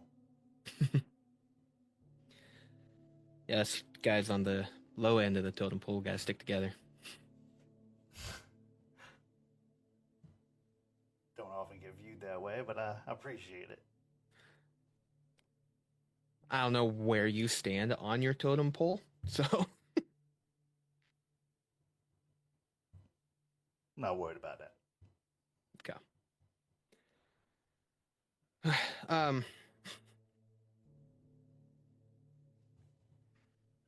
I like I said, I have so many questions. I do have to get the bar open before people start pounding down the door, though. I just wanted to get this out in the open, just so we could be somewhat more transparent about some things that we're allowed to be. Of course. Like I said, I've been many places, seen many things. Jason, I understand rules. I don't care for them too much. But I understand sticking to the path so that you do not wander into the fog. I don't want to forget things. No, you do not. Lest you forget yourself. Words I heard recently. My children learned very well. As a father should teach them. Indeed. Can I get you anything else for the road? No, this water will do just fine. Do you want another one? It's hot. No, this will work just fine. Okay. He'll walk around the side of the bar, give him a pat on the shoulder. You take care of yourself now. Time's a ticking. Yeah. Faster than normal. walk him to the door.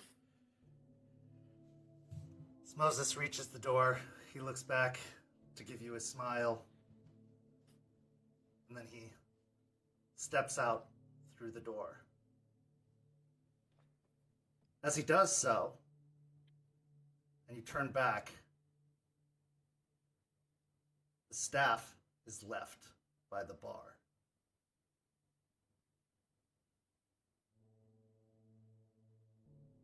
Go over and can I do a quick look at it again? Mm-hmm.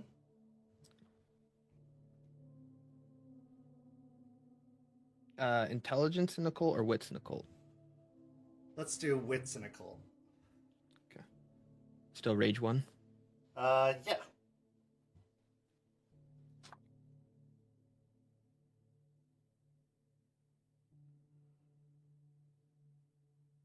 Four. Okay.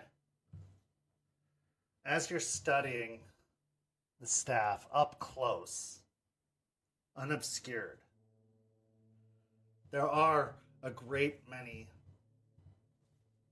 markings and sigils drawn upon the staff. They're very, very hard to make out, hard to understand. But one of the markings that comes through clearer than any other is a marking of warding.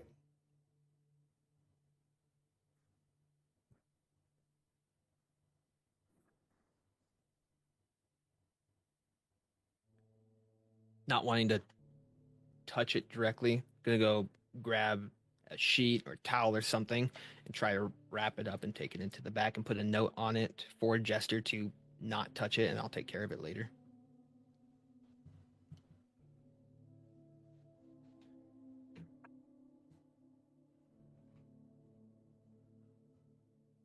Okay. So you wrap up the staff, carry it into the back, placing it in the back. What's going through your mind after this conversation with Moses? A lot of information was shared, but not all of it straightforward, and a lot of it even more confusing than before. But that's Moses' style. In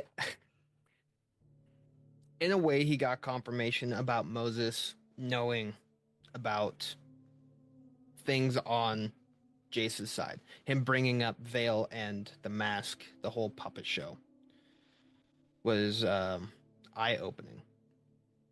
But as always, Moses leaves Jason with a bunch more questions and riddles that he has to try and decipher, like tracing his steps back to the east. How is he going to start that? Where could it possibly end up? What's he going to find? Is he going to find the eye there? Is he going to find the root? What does the root signify? He brought up seeds a lot. He seems aware of the current standing that us here, the Guru, are trying to combat. But it looks like he can't get involved directly. So he's leaving breadcrumbs, almost, to try and guide Jace further. But in Moses fashion, these breadcrumbs aren't always pieces of bread. Sometimes they're cheese or they're pebbles that have weird markings on them, and he's got to try and figure it out. So he sits at the bar for a while before Charles will take him back, trying to unscramble the rat's nest that Moses had created in Jason's brain. Some confirmation, some more confusion. That is what it is to deal with Fae. We'll be back in just a few minutes with the second half of tonight's story. St. Petersburg by Night is brought to you through collaborations with our partnered vendors: Wolfpack Dice, Ember Fox Dice, Dragon Ink Dice, Farrah the Bard, Champs Tramps, Pantry Artista, Chromatic Creations. Links to our partnered vendors, as well as our Twitch and YouTube channels, can be found on our website, stpbynight.com. The official theme song for St. Petersburg by Night is Vampire by Faith and Failure. You can find them at faithandfailure.com. You can follow St. Pete by Night on all socials with the hashtag St. Pete by Night. If you wish to support our program, you can do so at ko-fi.com/St. Pete by Night to help keep the stories rolling. Welcome back. In the first half, we saw Aspen and Artie catch up and start the next chapter of their life together. We saw Jester and Lucas have a vision from one of the trees of a very, very important story of Guru history, and possibly an important message that both of them needed to hear, a lesson of what it is to be Guru. And then Jason had a conversation with Moses where he learned a little bit more about the strange drifter and was left a parting gift of sorts. But what that gift entails and what it means is a new mystery of its own to be uncovered. Now, in the second half, the pack gathers once more at the Caern, but with an additional guest in tow, or should I say, a returning member of the pack. The scene is yours. Aspen will stand at the table while everybody gathers. Jester will, when she sees Artie, will give a loud squeal and run and give him a big hug. Look at this guy. Look at him. Artie will laugh and smile and give Jester a huge hug. Hi, Jess. Look at you. See, you're matching your inner nerd now. He rolls his eyes, but is still smiling. Yes. Yes. Looks good on you. Thanks. You look good, too. You look Thanks. relaxed. It comes Properly and goes. plowed. You could say that. He then looks over to Charles and gives a cheesy grin, and Charles just deadpans him. He then looks to Lucas and smiles. Thank you for the offer, by the way. That was far too kind and totally not my style. Hey, I'm just trying to pay the right respects, man. But Appreciate it. glad you're back. It's good to be back.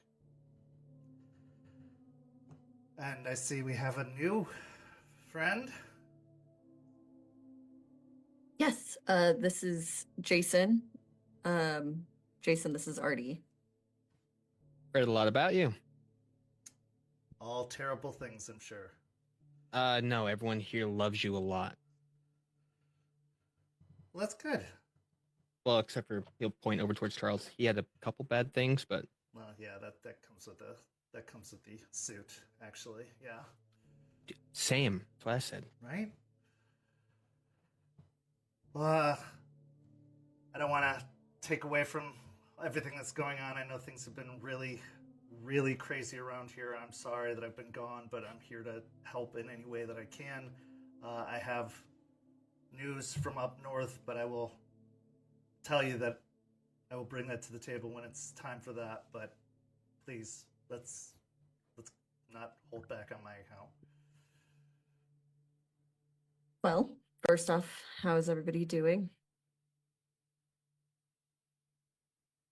It's a loaded question. Every time. Yep, pretty loaded. Still fair to ask, isn't it? Yeah. Somebody does at least. So, we have a lot to talk about. First off, the creepy zombie plant monsters. Eliza, Jason, and I went to Spuds to talk to him about any possible information that he could get. I'll go ahead and let Jason speak on that. Uh,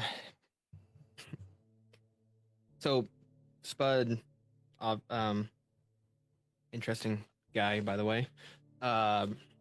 He let me hold one of the seeds, and kind of like what I was able to do with that leaf that we got, was able to trace it back a little bit. Goes back to same lab that I saw last time, but the seed there.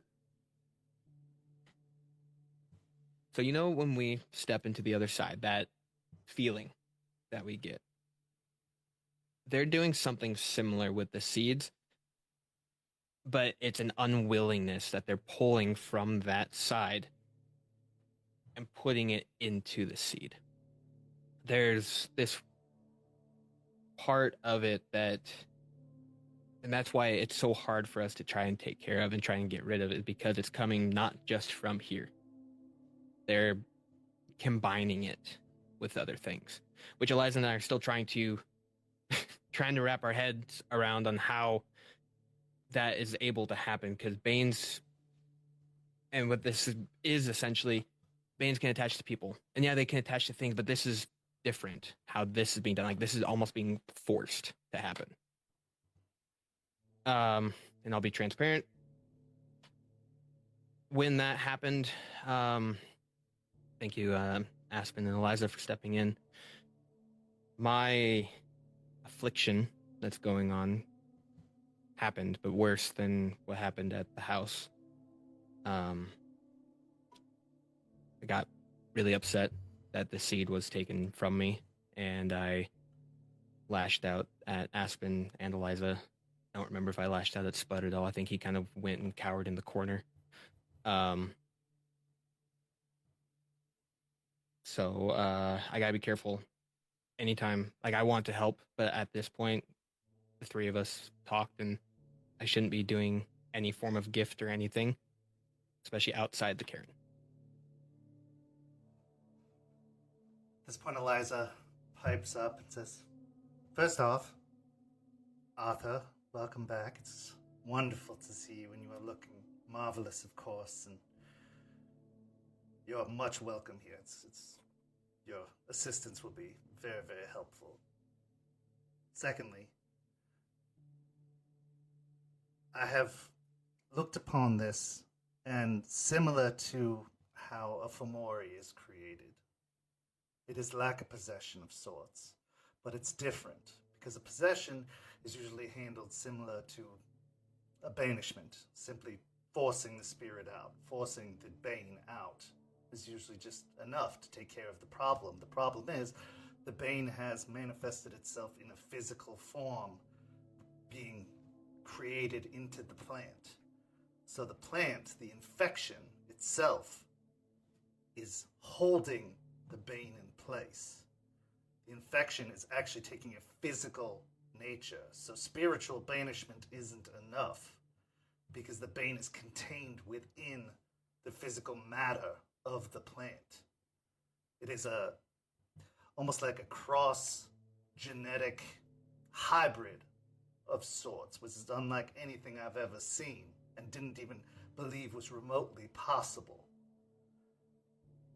Now, when a Fomori is created, it is because a bane has completely corrupted the individual it has possessed and turned it into something completely different. It has destroyed any sense of humanity within the individual and has given them over to their base urges, whether it is for violence or otherwise. Whatever is left of that person is gone. They have completely turned over to whatever that terrible thing is.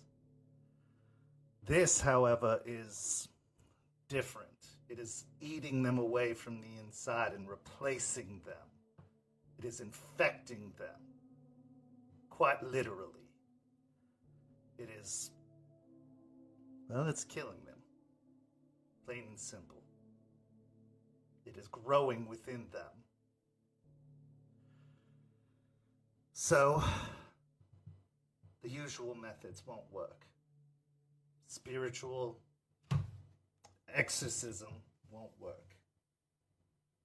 I've tried it with Jace. It doesn't work.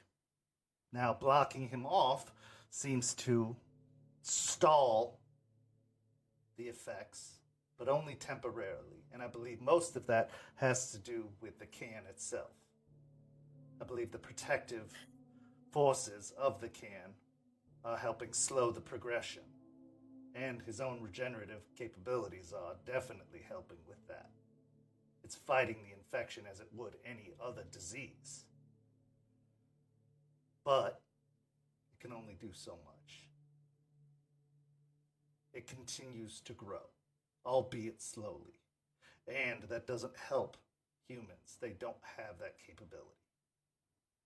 And now hearing that it could be infecting leeches as well, who have a similar regenerative capability, tells me that it's a problem no matter what. The supernatural nature. So, something has to be done. Now, from what we learned, and forgive me, Jason, for stepping in the breakdown of the science of it all, there was an X factor, something that couldn't be determined in the science of it. They were able to break down, this Spud was able to break down the chemical compounds of the seeds and the fertilizer. But there was something else, another component within the seeds and the fertilizer, and the plants themselves. Something that couldn't be destroyed by any other methodology. Something that grew regardless of herbicides, pesticides, anything else. There were theories as to what it could be, and it led us to two possibilities. Well, primarily one at first. And that possibility was a soul-forged material. Something that comes from the Shadowlands. Something that does take a physical form and could be harvested, but it would take a specific technology of sorts, a certain method that humans or most supernaturals don't know and would not have access to.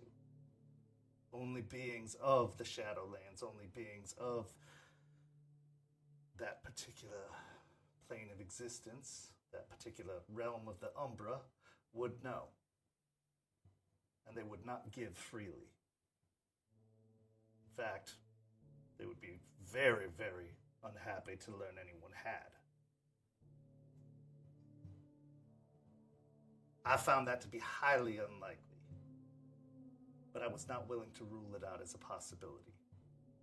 Since we have pretty much come to a conclusion that this is a Pentex organization that is responsible for this, they are well connected. Very well connected in all realms of the supernatural. So I would not put it past them to have a connection within the Shadowlands or have made some sort of deal.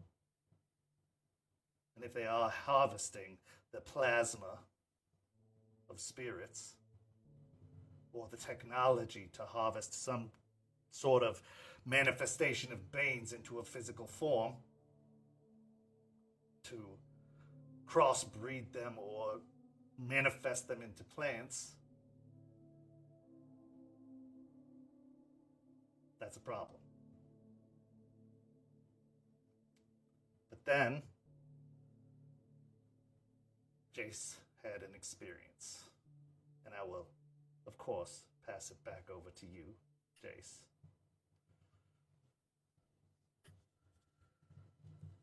So, in a sense, I had a dream in a way where I was given almost insight to different things.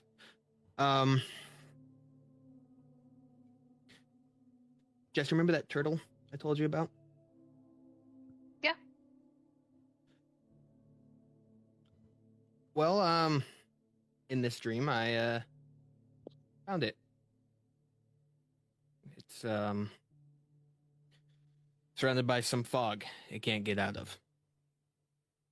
I don't think I've told everyone here about this turtle, actually. Liza, have you given anybody updates on the turtle?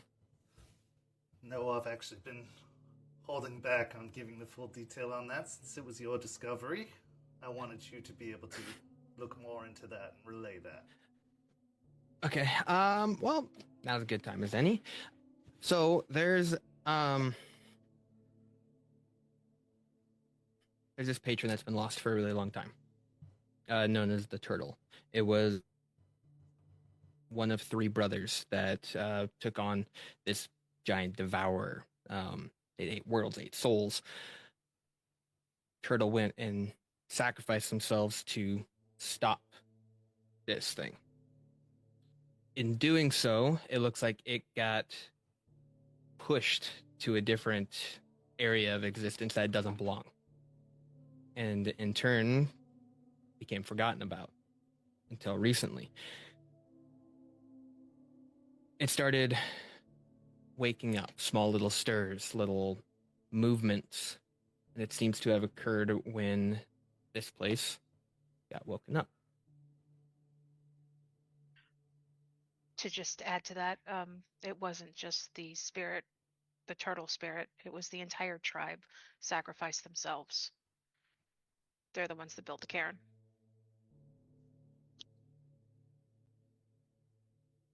So, in that,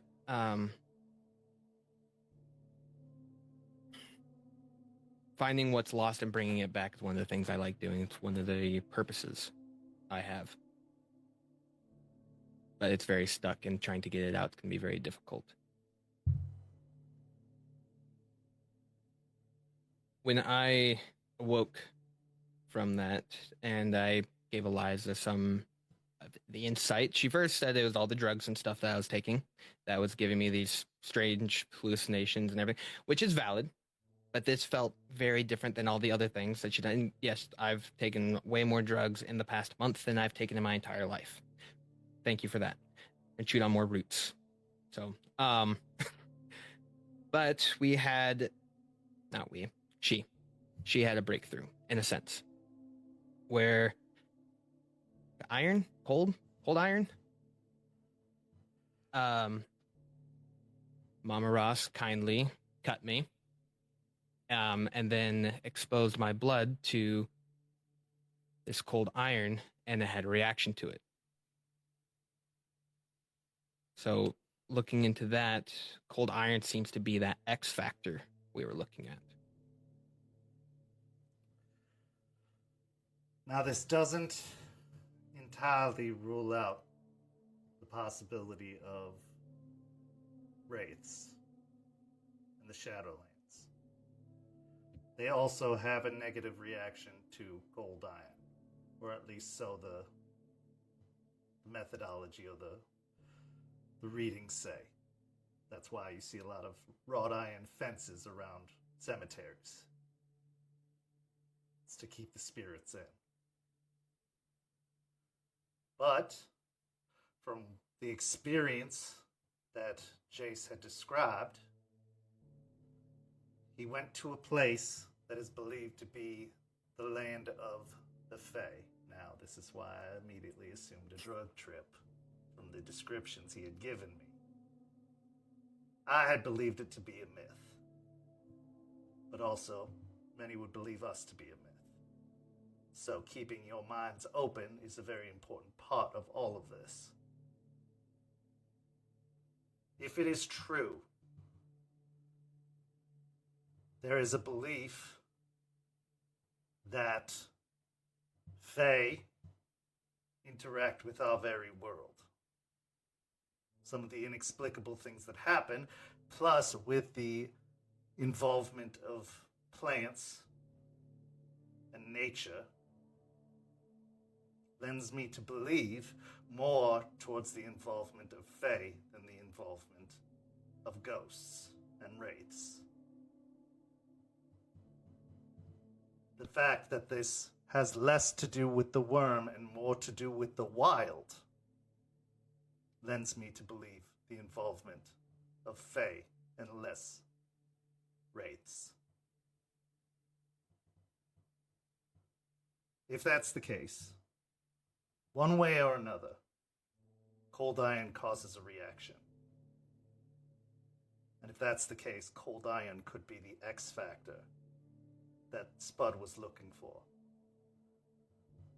The solution to whatever the missing component was, the scientific thing he could not discover within the chemical makeup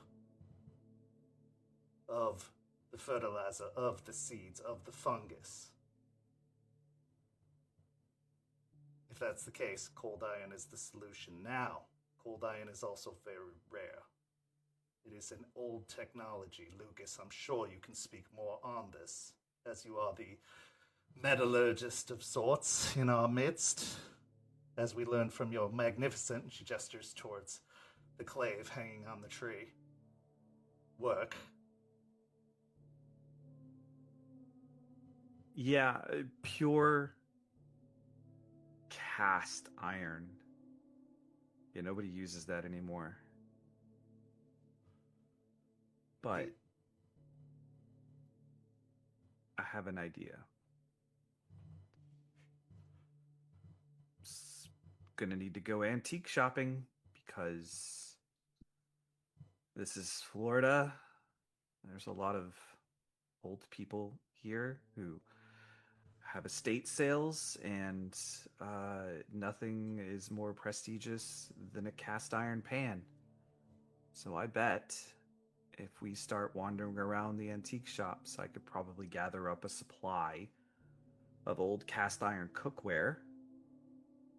And based on the fact that it is mostly cast iron, it should render down to a usable form at a low temperature. I could just go back to the same place that I rented out before. It's going to take some time, but we could get there. It would be some trial and error for sure, because even slight imperfections could be enough to render it useless. Unfortunately, this is a very precise art. Now, I did happen to have a small sample of pure cold iron. Doing what I do, I gather unusual components all the time for my work. And I just happened to think, who knows, maybe this is useful. And on the off chance, it ended up being useful in this case. Now, I do have enough to potentially help one person. But we find ourselves in a conundrum because we have two individuals that need it. It's an easy decision. Is it though? Yep. I told you, I do have another possibility for you. But it is dangerous and painful. Yeah, but she wouldn't survive that one. No. So it's an easy solution. You have one that she could make it through, and you have one that she absolutely wouldn't. That is fair. So use it on her.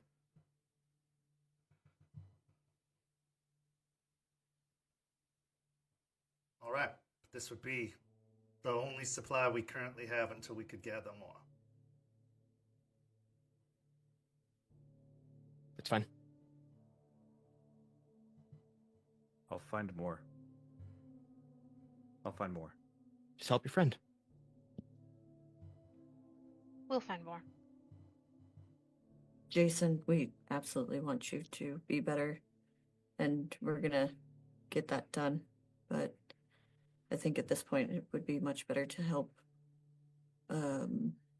Lucas's friend, seeing as how she doesn't have the regenerative capabilities that you do, and she has the potential of going really, really bad really quickly. My thoughts too. At this point, Artie actually pipes up.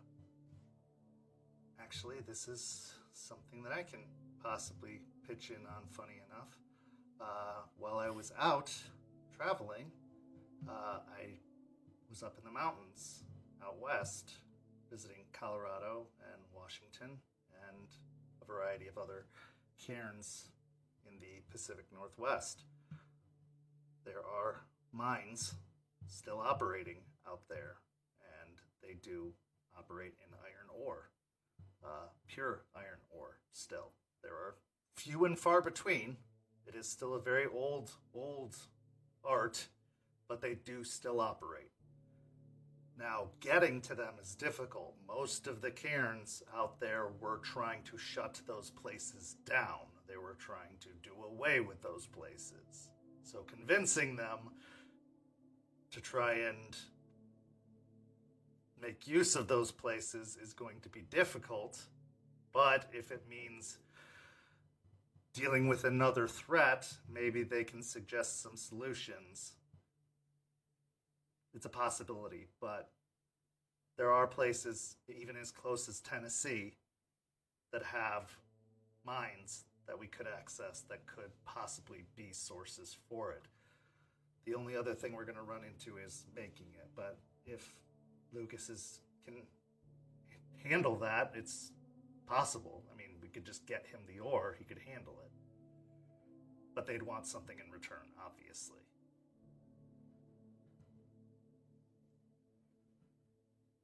Absolutely. I think we can start talks.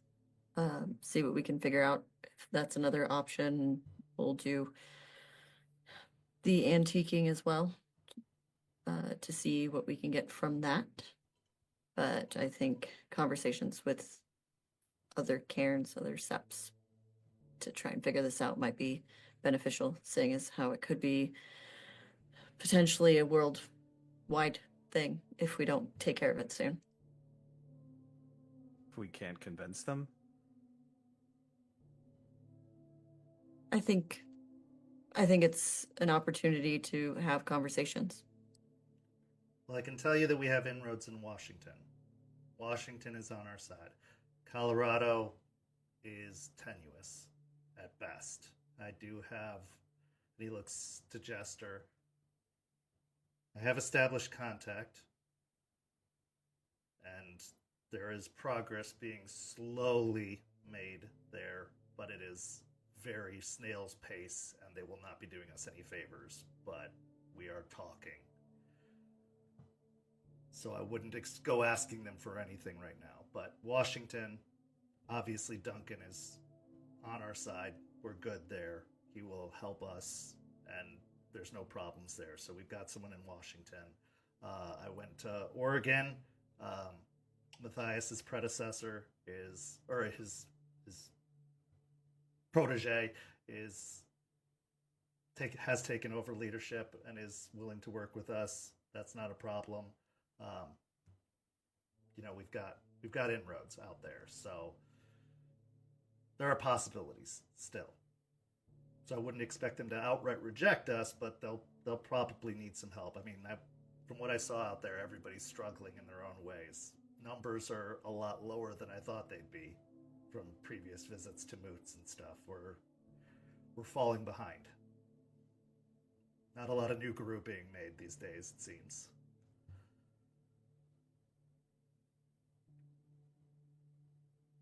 Aspen, Anna might be a good resource to tap for this too. Okay.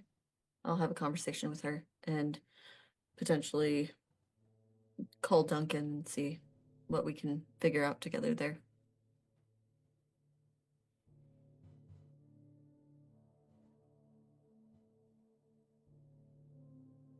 Well, good. Okay, but how do we take what we have and help Lucas's friend? Well, I think that I can, with Spud's aid, create a transfusion of sorts, an injection, almost like an intravenous fluid. We melt down the cold iron into a very, very, very thin material. We run it through the bloodstream. It does not stay in the bloodstream. We will drain it out before it has time to cool and harden. That would be problematic. Obviously, nobody needs iron in their blood of that caliber. But it would basically be like taking iron supplements of a different nature, and then we would siphon it through their blood enough to burn out any of the fungal remnants, and then we would siphon it through. Hopefully the blood would burn at a high enough temperature to keep it melted. One of the things that I've learned from keeping eyes on Jace is that temperatures are raised. They are at an almost feverish temperature most of the time. So, hopefully that'll keep the iron warm enough that it'll move through the blood, and then we will strain it out. But the iron will be useless after that. That is why it's a one and done situation.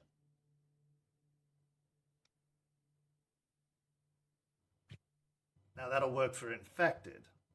In the situation of the plants, I believe that one, cold iron weapons would work just fine, or tools to dig them out.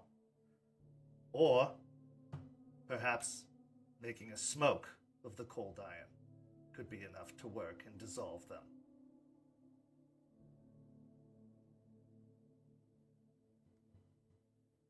With something airborne, don't we have to worry about other people breathing it in, though? There is a risk of that, yes.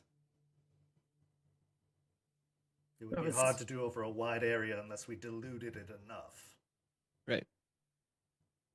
I think that's something we should work on as far as saying if there's a way to dilute it enough so it doesn't harm others. And if that's not the case, then we can find ways to start making sure that people know that there's a plant that doesn't belong and that environmentally we need to eradicate it so it doesn't take over other plants.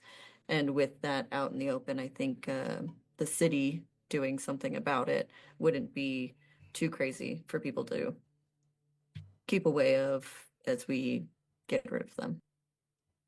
Now, if it comes down to it, as much as I hate to say it, it could be a lesser of two evils situation. It could be that while it could be harmful, it would be no harmful than most pollutants, and it would be temporary, and it would be far less harmful than if this got out and spread into a pandemic. So it's a matter of choosing between a temporary pollutant or a harmful pandemic.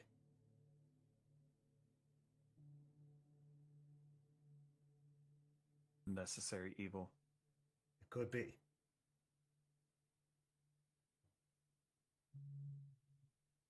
If it comes down to it, of course I will research other solutions, but we are in a time crunch. We have seen how quickly this thing spreads, and if it has in fact traveled already, as we are hearing from possibilities of it already being in Michigan, we may not have the time to wait.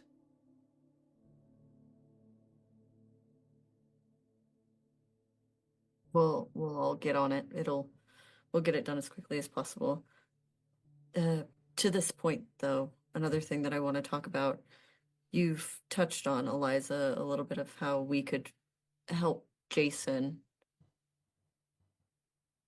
Jason, is that something you want, or do you want to wait to try with the iron?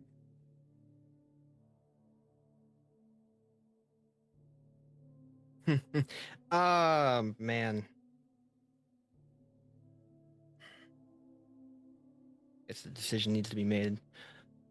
Right now we need to hold off. I've been told recently by a spirit and a sort that the only way to help this lost patron is for me to keep this ailment.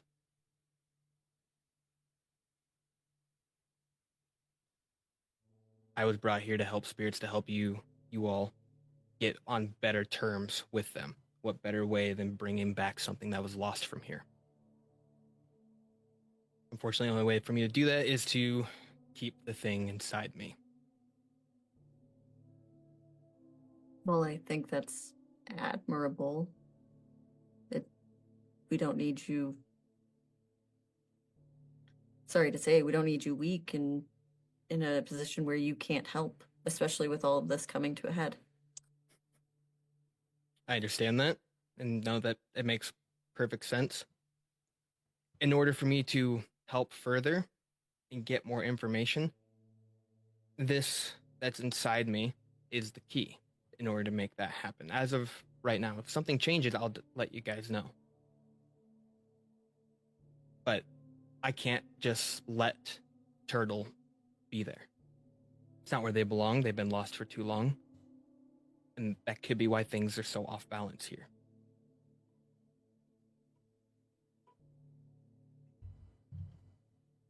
Place protects us. It welcomed us here. And Jace, I understand where you're coming from. Believe me, probably more so than some people here. So if we have an opportunity, Aspen, to do something, then I think we trust what Jason's saying.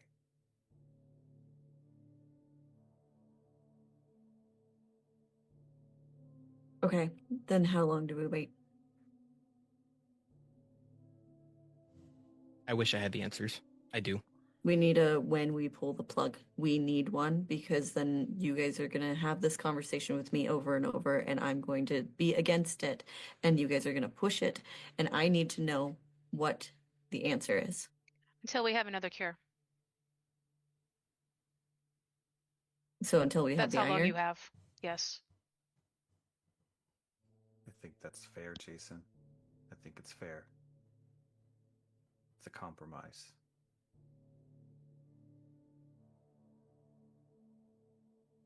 Or if you become too compromised. That one I can agree with. That's obvious, though. We want you out before that, ideally. But we also need to give this patron a fighting chance. And you're our only way to give him that fighting chance. So.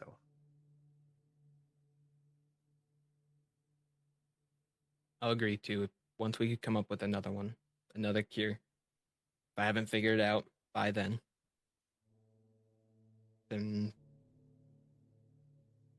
we'll get this thing out and we'll have to figure out something else.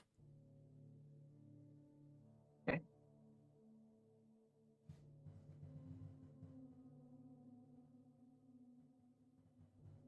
Thank you.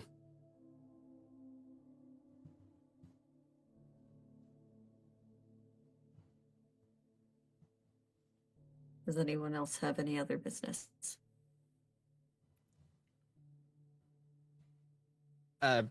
Yeah. He'll run back to his RV real quick and be bringing out a towel and lay it down. Someone left this at my bar, and I'm needing some help making out some of the images on it. Now, I know one of them is warding, that's why it's wrapped. He'll unwrap the staff. This. As he unrolls the staff, it is a ornate, knotted wooden staff with many, many sigils drawn up and down the length of it. They are varying in form and shape. Some of them look like they tell a story. Many of them are completely undecipherable, but anybody who wants to can make an intelligence and occult roll.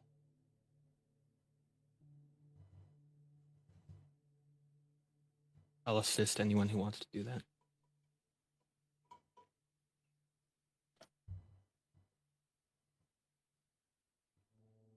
Anyone even wants to attempt.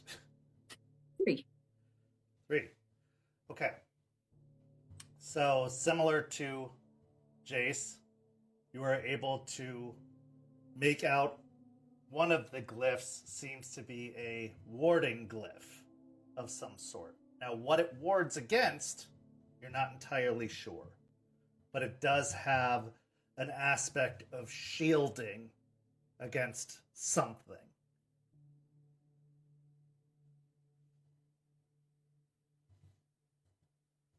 The overall origins of this, I'd like to keep private, just for the protection of the person who left it behind until I know more.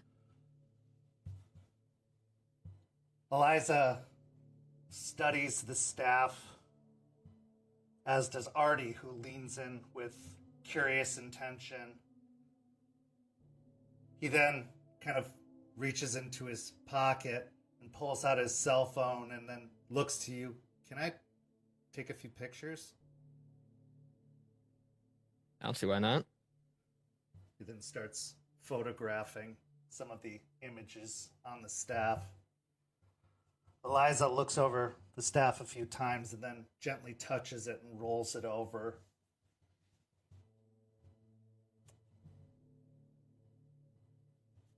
Well, I can't tell you what it does, but I can tell you this is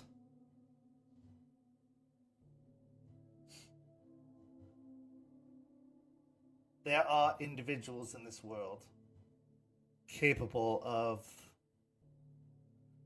fantastical things, unexpected things. I'm sure this doesn't surprise you after everything you've heard.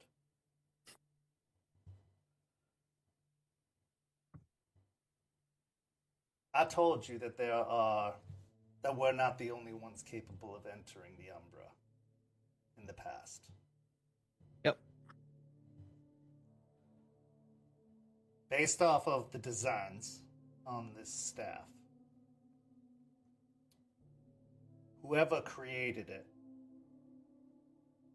is one of those individuals. Likely a gifted human. There are a few of them in the world that have tapped into magical capabilities.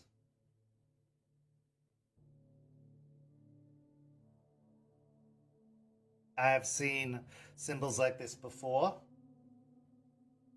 mostly on very unusual places like Stonehenge.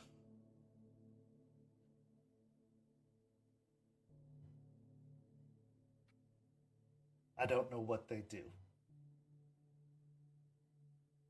Okay. Safe to touch. I saw you roll it, but You would have to know how to use them for it to be of any use. Now, some of them are likely always active, like this one, and she points to the warding symbol that both of you had identified. That is a protection of some sort. It is shielding. In fact, it's shielding from scrying. It prevents anyone from being able to find the individual who's holding this staff. okay.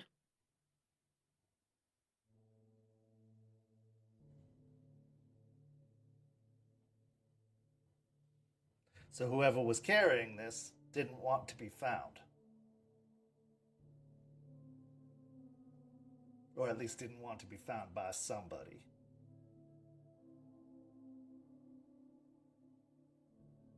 But now you have it, so Uh-huh.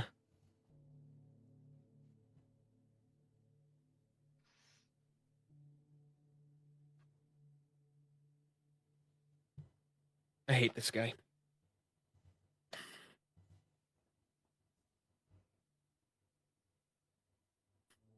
Eliza, do you think if I held this going out of the Caern, that it would prevent those who are also infected from seeing me? I don't know.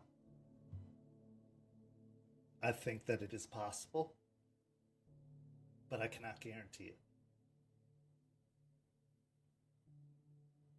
I have never worked with magic of this type before.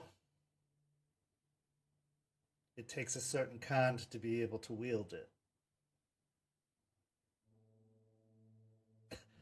In fact, you're the first to tell me and confirm for me that Fae are real. So, this is all news to me.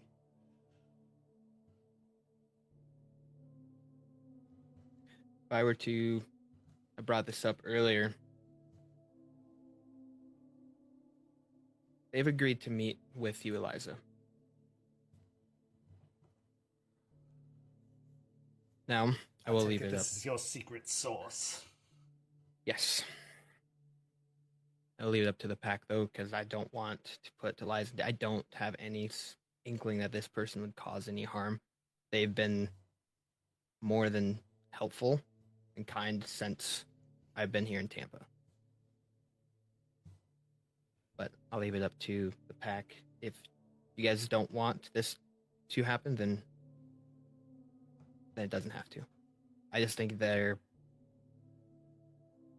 two people who can help each other.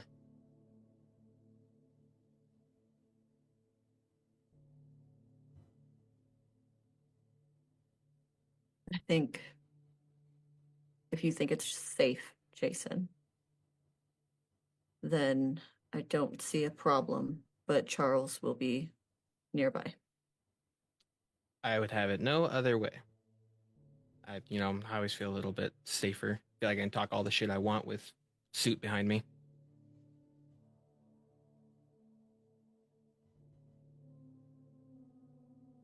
But I also would be very, very careful carrying it around until you have more information about it. I figured here would be one of the best places to keep it just because of the way that it keeps things out. And I think if the Caern didn't want me to have it here, it would have stopped it at the bond.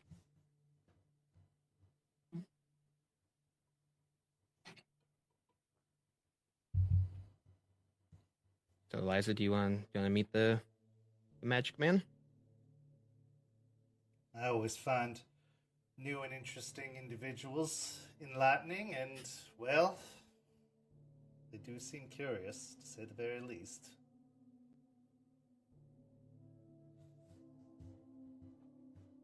I'll try and get a meeting set up. They seem comfortable at the bar. I don't think out at the the Parkway would be the best place to have this conversation. Oh no, I've been meaning to check out your new establishment. Yeah. Jester, you're doing a fantastic job, by the way. Should be getting a grill in soon. I'm working on it. Okay. Artie pipes People will up. be happy. Let me know if you need your food license. Still gotta dust off the old, illegal licensing abilities again. Actually, I don't have a license of any type to be running this, so yeah, that'd be great. Oh yeah, we gotta take care of that. That's not good at all. I just open the stuff and run it. I don't do the whole legal aspect. We'll of get things. your liquor license, your food license. We'll get that all squared away. Yeah, I like this guy.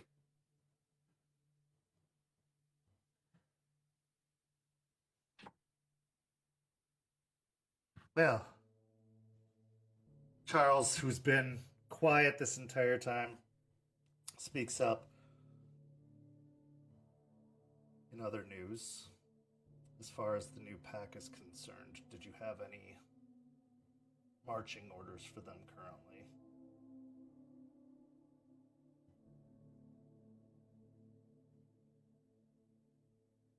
Well, first off, stay away from Spud. He's busy.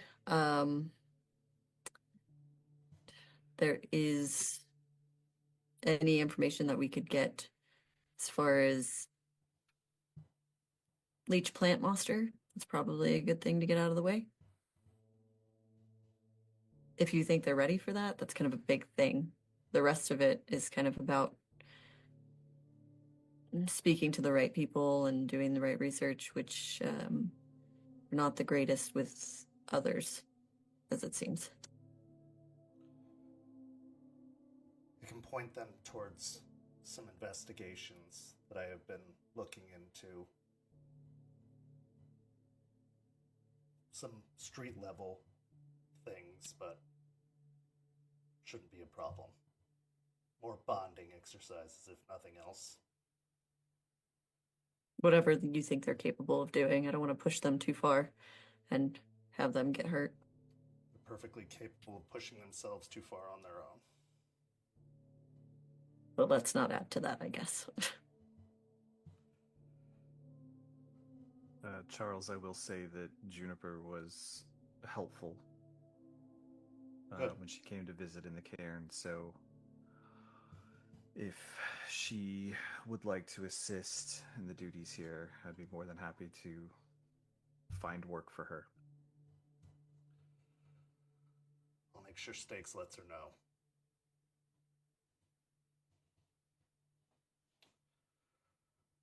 Very good. I also went and checked out the location up in Old Seminole Heights and took Deadbeat for an investigation. He had come upon some intelligence from a resource that apparently high-quality builders leaves secrets buried within the foundations of their buildings. We went to investigate upon that intelligence, and we uncovered something.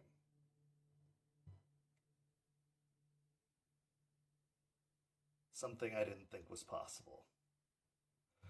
When we broke the foundation of one of the homes, it was a suspicious foundation to begin with when I uncovered it. Because he had found the intelligence, I thought he was the best person to help me dig up the foundation. A reward of sorts for finding that intelligence. We found a coffin buried in the foundation. I expected to find a leech buried within. I found a guru. More specifically, a black spiral dancer. And on top of that, they had been turned into an abomination.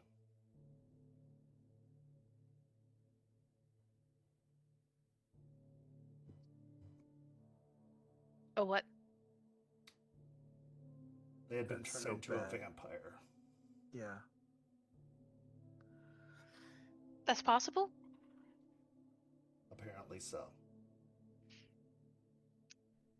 So Now we destroyed it. Thankfully, it was still weak, but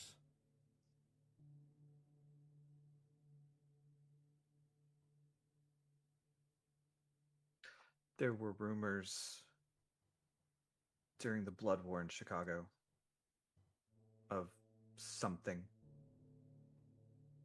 playing both sides, something helping us out, helping them out. The rumors said it was half and half. But, you know, it was just shit that could never get confirmed.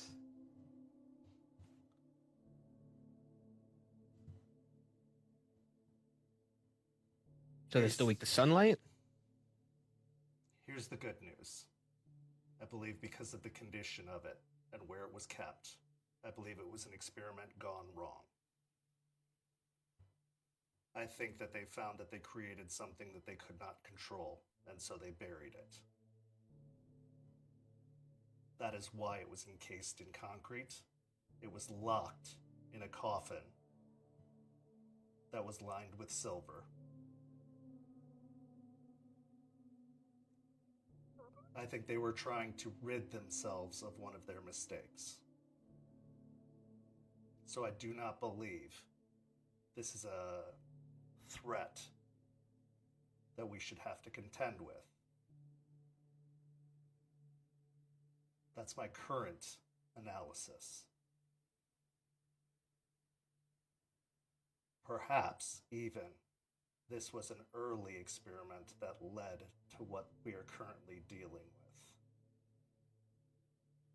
Now, based off of what we know of the area, Black Spiral Dancers were an issue once upon a time.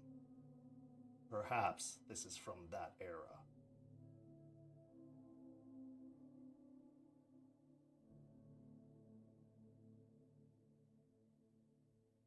I believe Okay. the risk is minimal, and I believe that it has been dealt with, but I will keep eyes out for any other secrets that have been buried. I do want to commend Deadbeat for handling the situation well, though. I know that he has been a concern for everyone in this cairn and in leadership, but he did handle himself appropriately and was very helpful in the matter. What's his source? I'm unsure, but I am tracking it. That's concerning to me. That is why I'm tracking it. Okay. If you need help tracking that down, just let me know. I may take you up on that. It is a street level source, it seems. Definitely a concern, but I think the information gathering is. He deserves his praise regardless. Indeed. He is a rat like you. And I mean that with respect, of course. I knew what you meant. Okay, so for now, we're gonna ignore, because it's hopefully most likely, I don't know, not a threat at the moment. We're gonna ignore the abomination situation and make sure that if they're seen again, we take care of them immediately. I guess we'll get more information as far as Fae go. See if wraiths are included in this situation. Try to find the zombie plant vampire within the city. Make smoke bombs out of cold iron, which we have to get cold iron first. Fix Louise and keep an eye on Jason. Did I miss anything? Artie pipes up. Don't forget to breathe.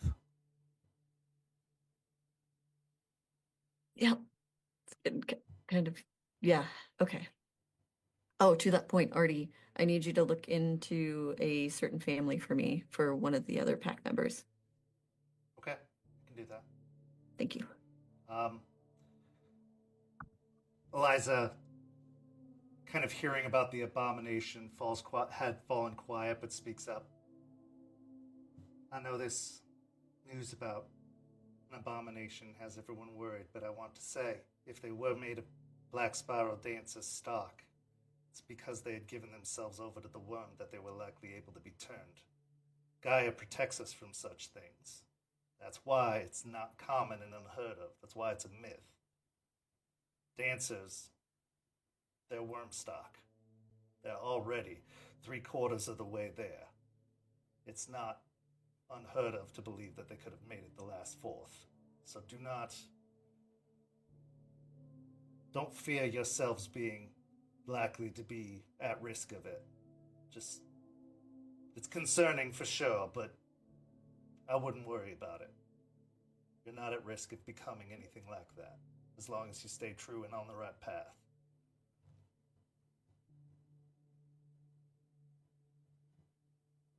Okay. Well, good. I have one thing, a suggestion. So let's count this up. We got a new pack joining the Cairn. Artie's back. Welcome back, brother. We're in a shit situation. And we never formally did something nice for Aiden. So I think if you add all this up, one single word comes to mind. I think it's time to have a moot. I think that's what we all need. Oh, also, to add to that list, Artie and I are engaged.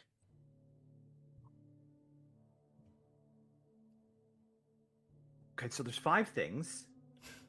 That's it. I don't even think we need to vote on that. We need to have a moot as soon as possible.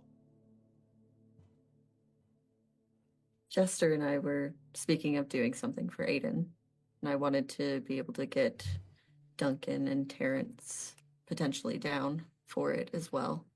So, a more official moot, if you don't mind waiting a little longer to get the ones down that need to come down. That's fair, but like I think we're in a pretty nervous place, and I think it would do us all a lot of good. Jester, Galliard, Tail Singer. We should go look at the apartment building. It had the bushes around it. They were protecting something.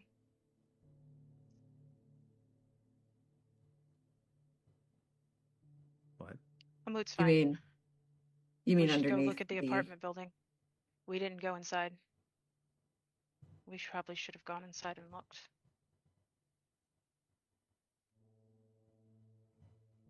Well, maybe Moot's that's fine. something that Charles and Deadbeat can do as well. I think I think Jester and I should go do it. If the bushes are against Guru, as was reported, I'm not taking any of the children near there. Okay. Just thought for him finding one, He was good at holding a coffin closed. fair enough.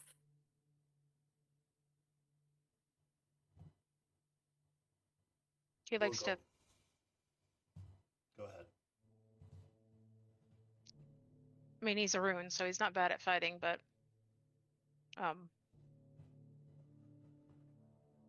he might be a little reckless. So That's a fair point. So Jester and Charles can go take a look at the apartments. Jason, you can take Eliza to have a conversation with your person. And I don't know, Lucas, do you want to go thrift shopping? Yeah, sure. Okay.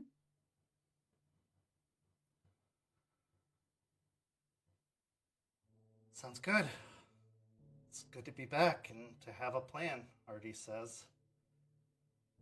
This is a lot more work than I've been doing over the last several months, and now I remember the headaches. Feels like home. Welcome back. The pack has a plan. They have a potential solution. And while the problems seem vast, a family that was fractured is once again whole. And this is where our session comes to a close. But not without a few final scenes. The first of which takes place in a very, very fancy hotel. The top floor, a presidential suite. A suite that we haven't visited in several months, belonging to one Matthias Morningkill. We start outside of the suite. But as we go in through the door, the suite is wrecked. Almost all of the furniture has been overturned. Lamps are broken. Glasses are wrecked. Curtains are torn down. Bed sheets are ripped off the bed. We see a hulking, massive Matthias stalking in a glabro form through the apartment, through the suite, with a wild-eyed look in his eyes, his hair a mess atop his head, his suit shirt ripped open,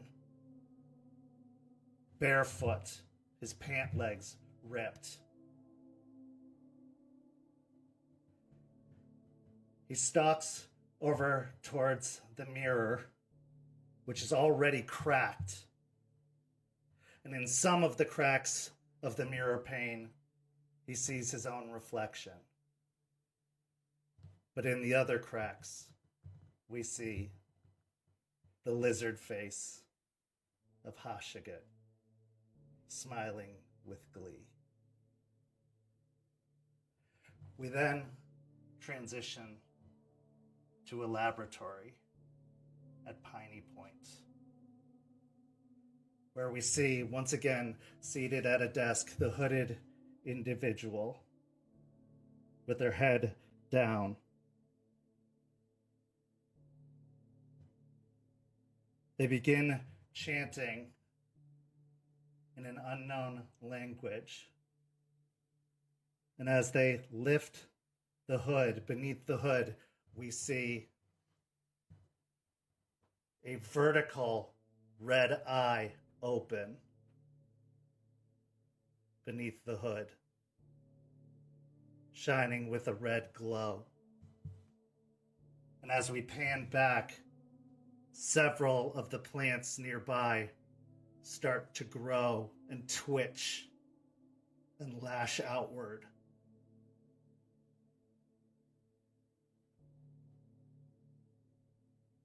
And then in our final scene, we see Jason, Dreams-In-Decay, Thorne, laying in bed.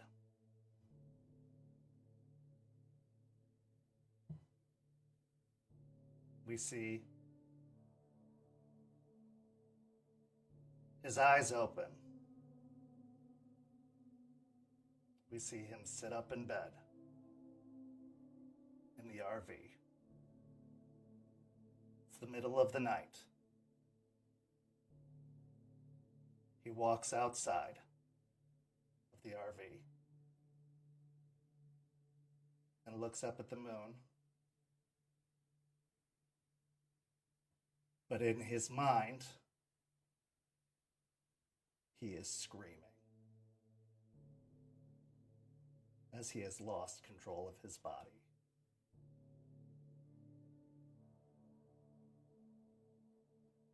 This is where our session comes to a close. We're off next week, but we'll be back in 2 weeks with our next session of Rage Across Tampa. Thank you so much for joining us. If you like what you've seen here tonight, go follow St. Pete by Night on all of the social media listed down below and come join our community at the Discord link. You can be one of the 200 plus members that make up our amazing community, and we'd love to have you. Thank you so much for watching. Hellhounds is off for the next 2 weeks, and Rage is off next week. So go catch up if you haven't been, keeping up with all of it. Go follow us and go watch all of the videos on the YouTube playlist over on our YouTube channel so that you can stay up to date on all of the amazing content we have, because this story is crazy and you're going to want to stay up to date with all of it. But for these amazing players, I'm Kent. Thank you so much for watching, and we'll see you in just a couple of weeks. Thank you for joining us. Have a good night, everybody.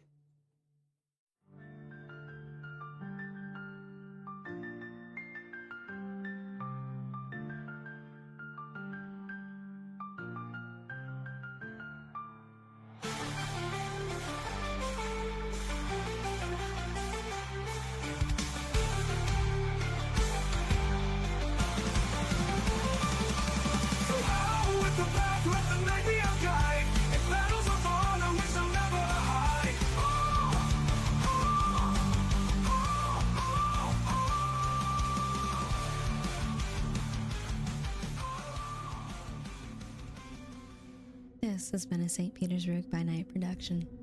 Rage Across Tampa is produced in agreement with the World of Darkness and Dark Pack. The storyteller for Rage Across Tampa is Kent. Tonight's characters were voiced by Preston, Champ, Noree, and Weiss.